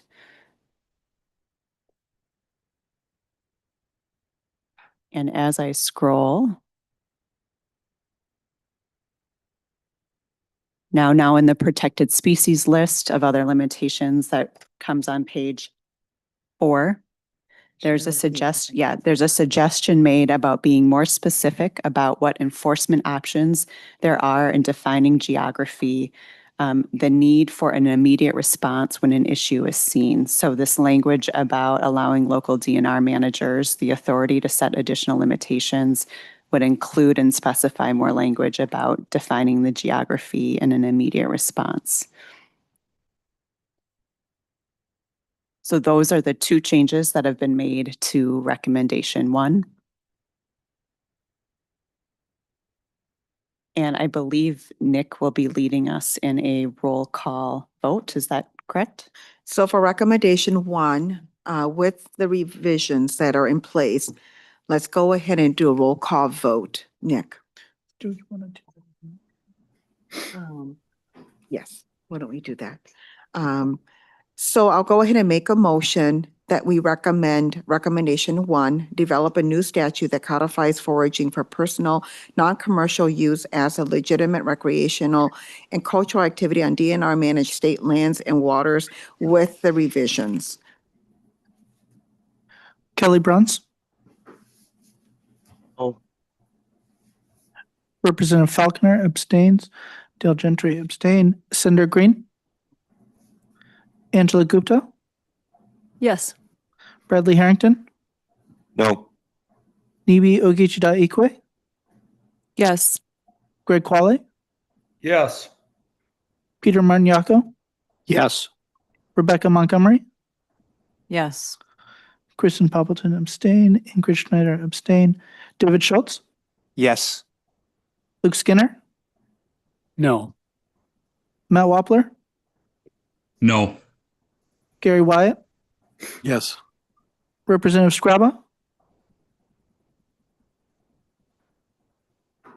Representative Scarba, are you still with us? Yes, I am. Hold on. Sorry. I was trying to vote by the number.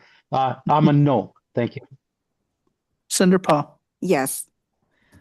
Can I clarify with you, Nick, when you say abstain, does that mean that they're not present or that they abstained? They're not present, sorry. Okay.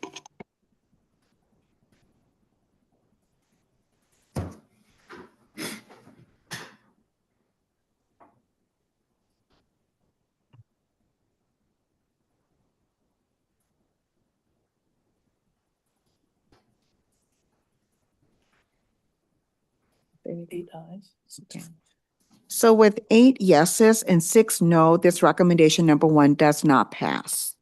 Recommendation number 2, is there any revisions on that? I'm sorry, can I ask for clarification on recommendation 1?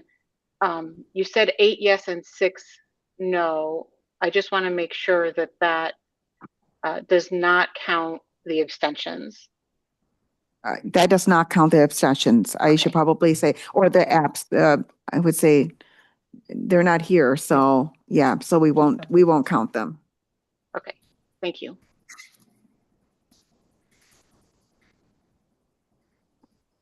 There are no changes that were made to recommendation 2. Okay, no changes to recommendations 2. So recommendation 2 remains the same. It says proactive study of foraging and its impact on Minnesota.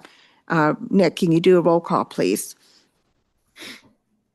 Oh, I'm sorry, I should probably make that in the form of a motion. The motion is to recommend recommendation number 2, proactive study of foraging and its impacts on Minnesota. Roll call, please. Kelly Bruns,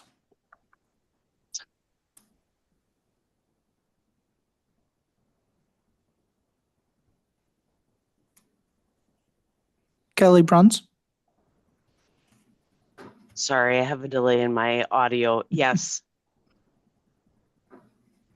Representative Falconer is excused. Dale Gentry is excused. Senator Green, Angela Gupta, Yes. Bradley Harrington, Yes. Nibi Ogichida-Ikwe, Yes. Greg Quale, Yes. Peter Martiniaco, Yes. Rebecca Montgomery, Yes. Kristen Poppleton excused, Ingrid Schneider excused, David Schultz, Yes. Luke Skinner, Yes. Matt Wampler, Yes. Gary Wyatt, Yes. Representative Scraba, Yes. Senator Paul. Yes.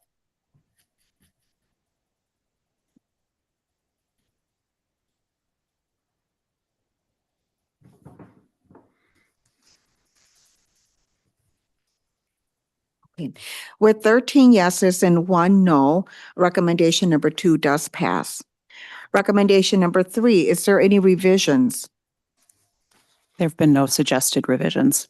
Okay, recommendation 3 does not have any revisions. So I'll go ahead and make a motion to pass recommendation 3, develop education and training to support best management practices for foraging. Nick, if you can do roll call, please. Kelly Bruns, Yes. Brett Falconer excused, Dale Gentry excused, Senator Green, Angela Gupta, Yes. Bradley Harrington, Yes. Nibi Ogichida-Ikwe, Yes. Greg Quale, Yes. Peter Martiniaco, Yes. Rebecca Montgomery, Yes.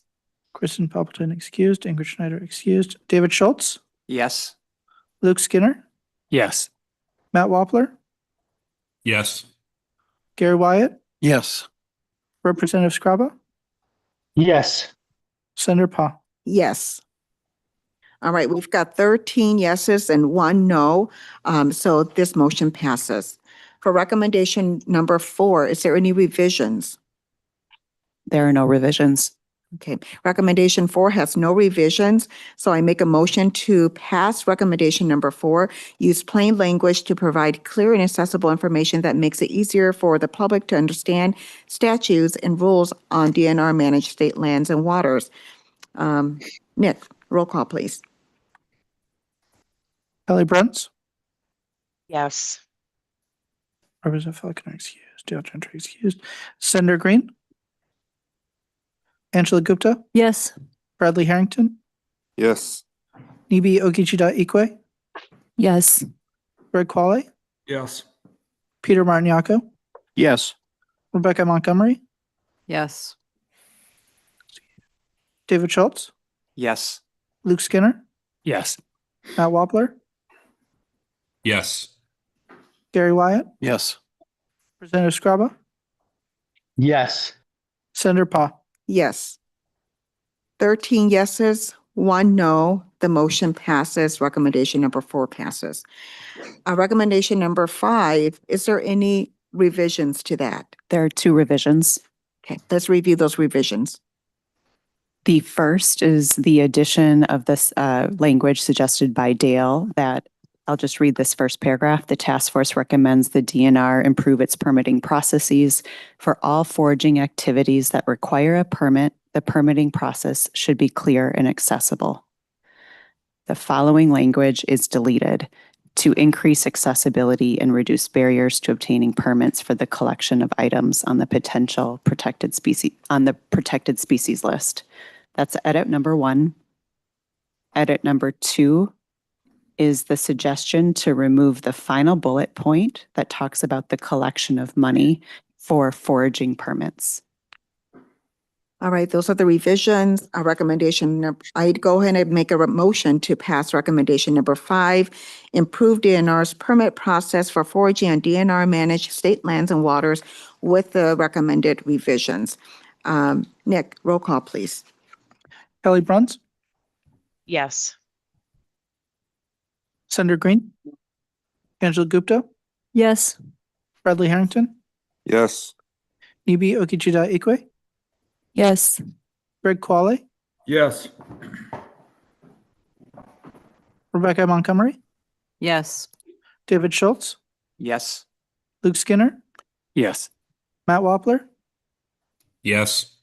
Gary Wyatt, Yes. Representative Scraba, Yes. Senator Paul. Yes. So with 13 yeses and 1 no, recommendation number 5 passes. For recommendation number 6, is there any revisions? There are no revisions. Recommendation number 6 has no revisions, so I'll go ahead and make a motion to pass recommendation number 6, establish a mechanism for DNR to engage regularly with foraging stakeholders. Nick, roll call, please. Kelly Bruns, Yes. Senator Green, Angela Gupta, Yes. Bradley Harrington, Yes. Nibi Okechida Ikwe, Yes. Greg Qualley, Yes. Peter Marignacco, Yes. Rebecca Montgomery, Yes. David Schultz, Yes. Luke Skinner, Yes. Matt Wampler,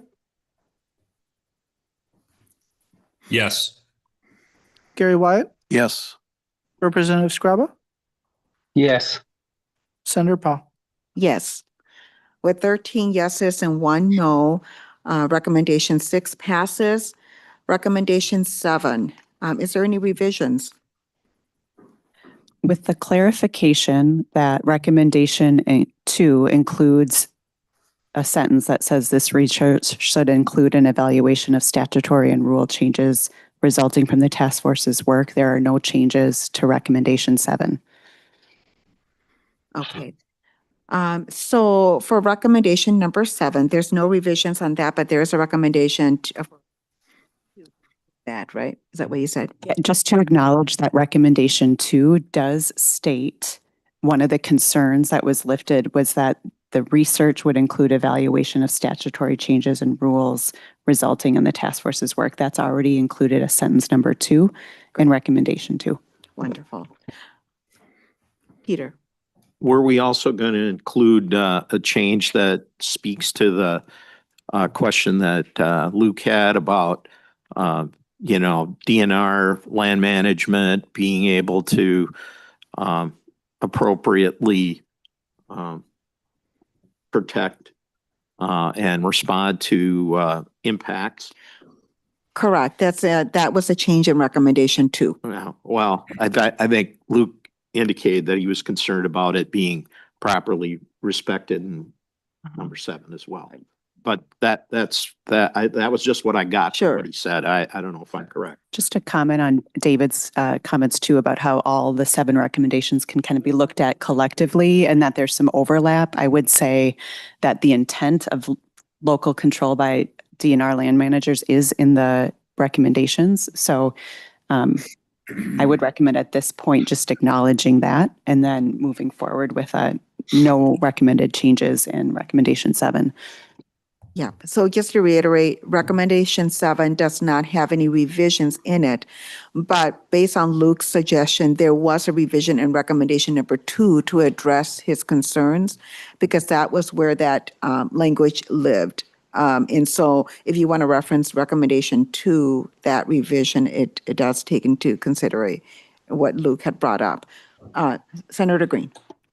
I'm thinking from what I'm hearing, the recommendation that comes from 2 being referenced in 7 actually nullifies 7.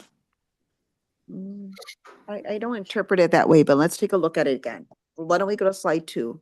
Recommendation 2. Can you explain your point further? Well, recommendation 7 is to limit the rulemaking authority for 5 years, except for pretty much anything else the DNR discovers that they want to make a rule on. So you're saying you have a moratorium unless you don't want to do a moratorium. If you can find something else to get around it. Down to that revision. Do you have the revision version? Oh, okay.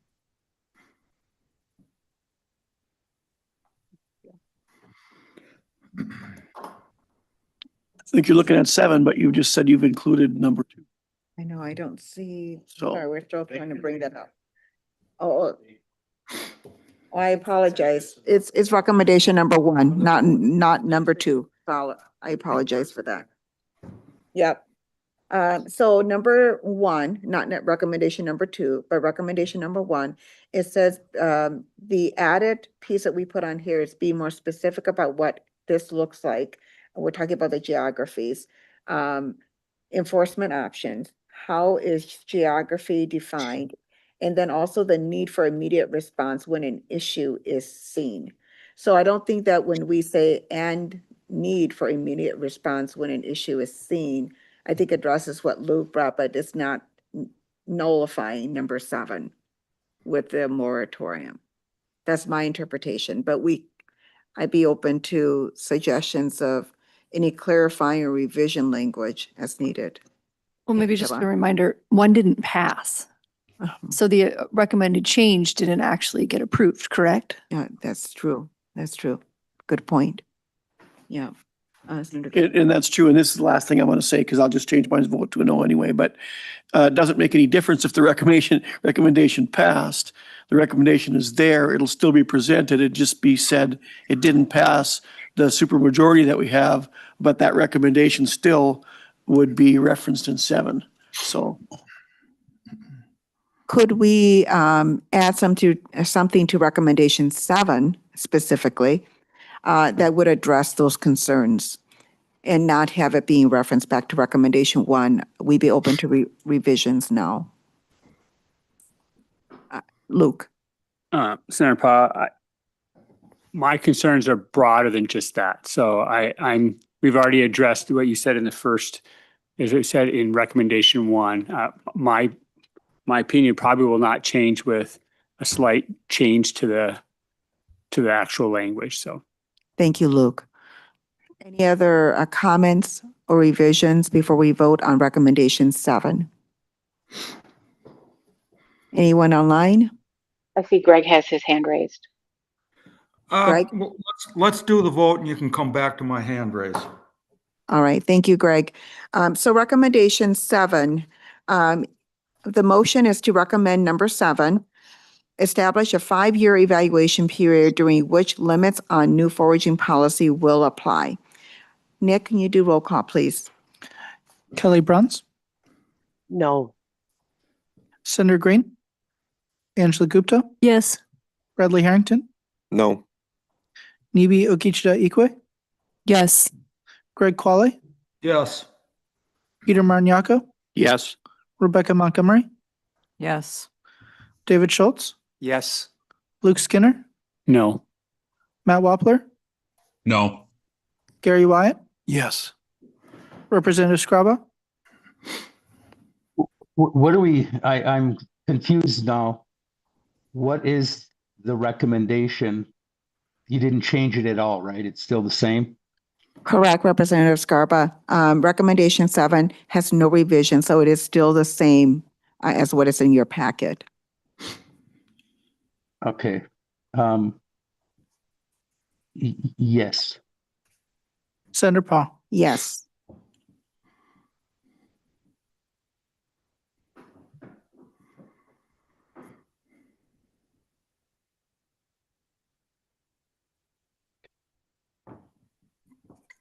Okay, so with 9 yeses and 5 nos, recommendation 7 does not pass.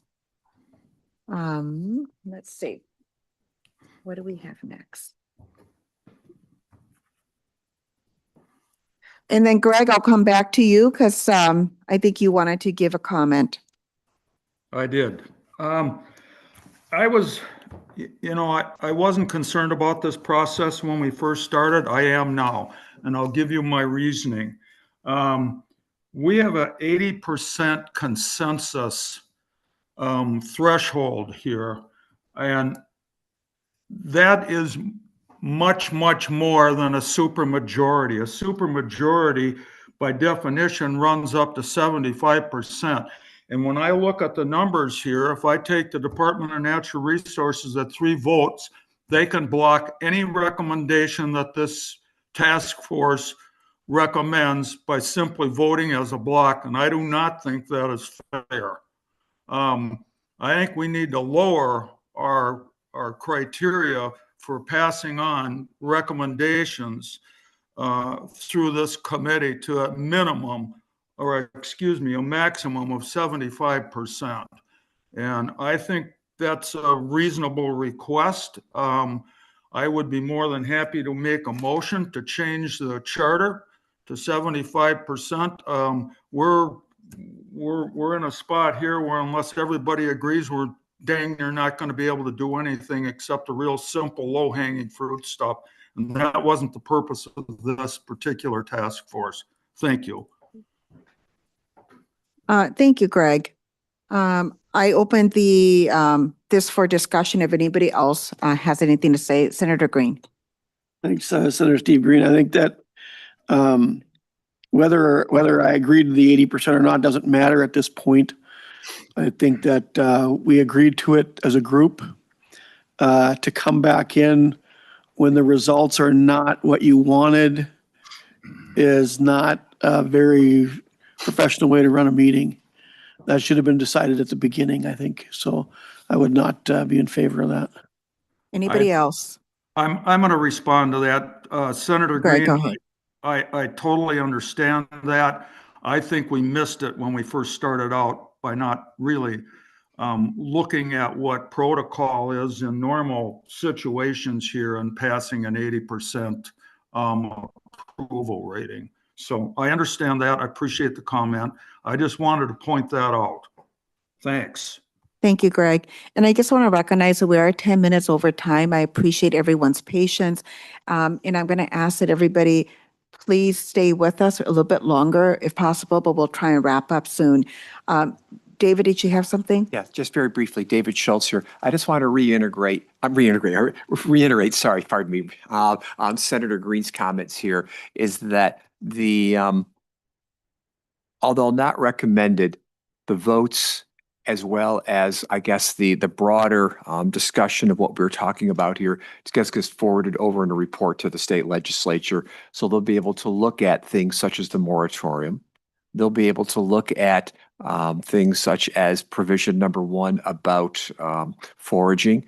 And I think most legislators are pretty smart enough to be able to look at the vote counts in terms of who voted for what. Thank you. And I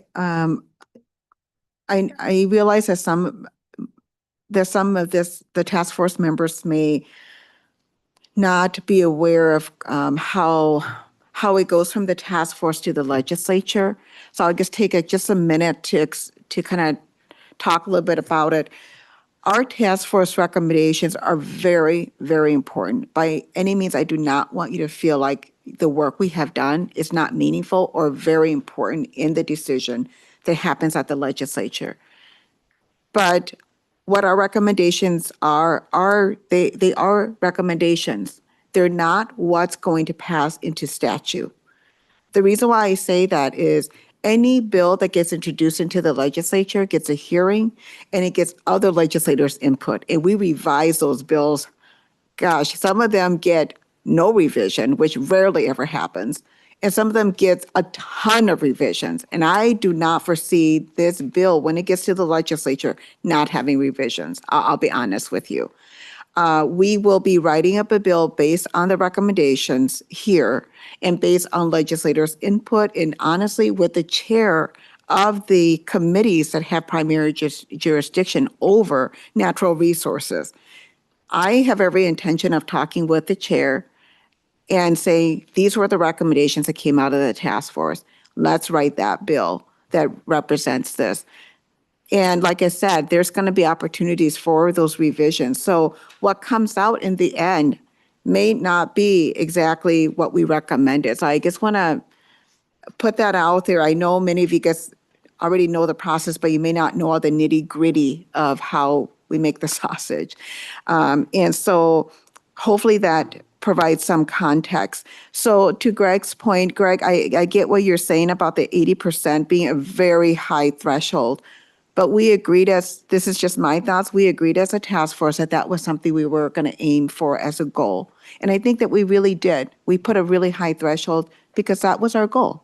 Not saying that anything that met less than 80% may or may not be passed into law, including things that we didn't even recommend. I'll be honest. There could be things that we did not even recommend that goes into that bill and gets discussed and gets added.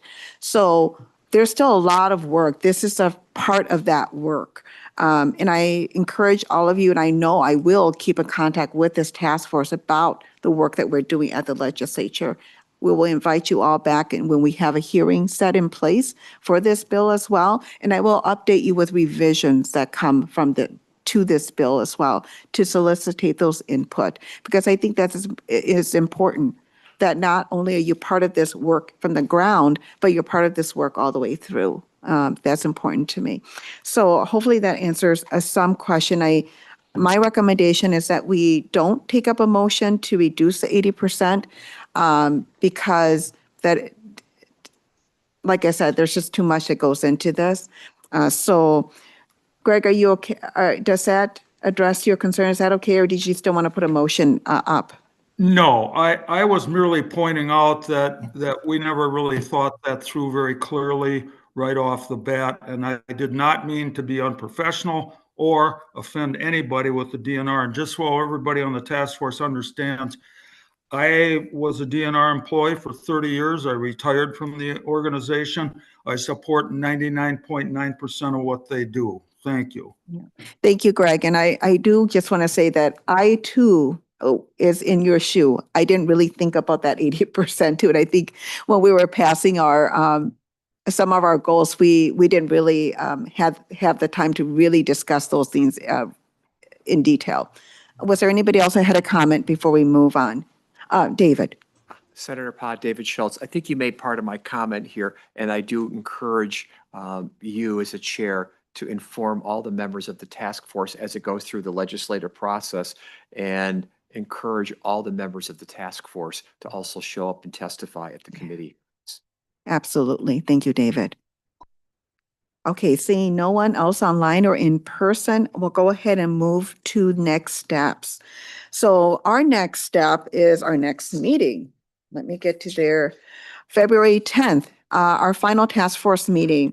We will be reviewing the draft legislative report, which will include the recommendations, the appendix, and any information that's included in that report.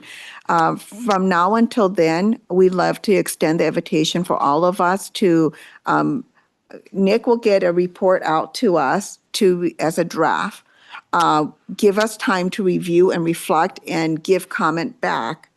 And then any of those revisions that is recommended back to Nick and to the MAN team will impact the report that we will actually get on February 10th to review and adopt. So that's what's coming up next. Steph. There's just a comment in the chat here that I know folks in the room can't see. Just to acknowledge all seven recommendations received a majority vote. Recommendations 2 through 6 were at 93% in consensus and support or yes. Recommendation 1 was 57% yes, and recommendation 7 was a 64% yes. So I just want to verbally put that in the space because I know you can't see the chat there. Yeah, thank you so much for that, Steph. So I just want to give an apology to this committee this advisory task force that kind of throughout our meeting, I've been a little distracted on the phone. Try not to whenever I'm in this space, but today has been one of those moments where I've been a little bit more distracted on my phone.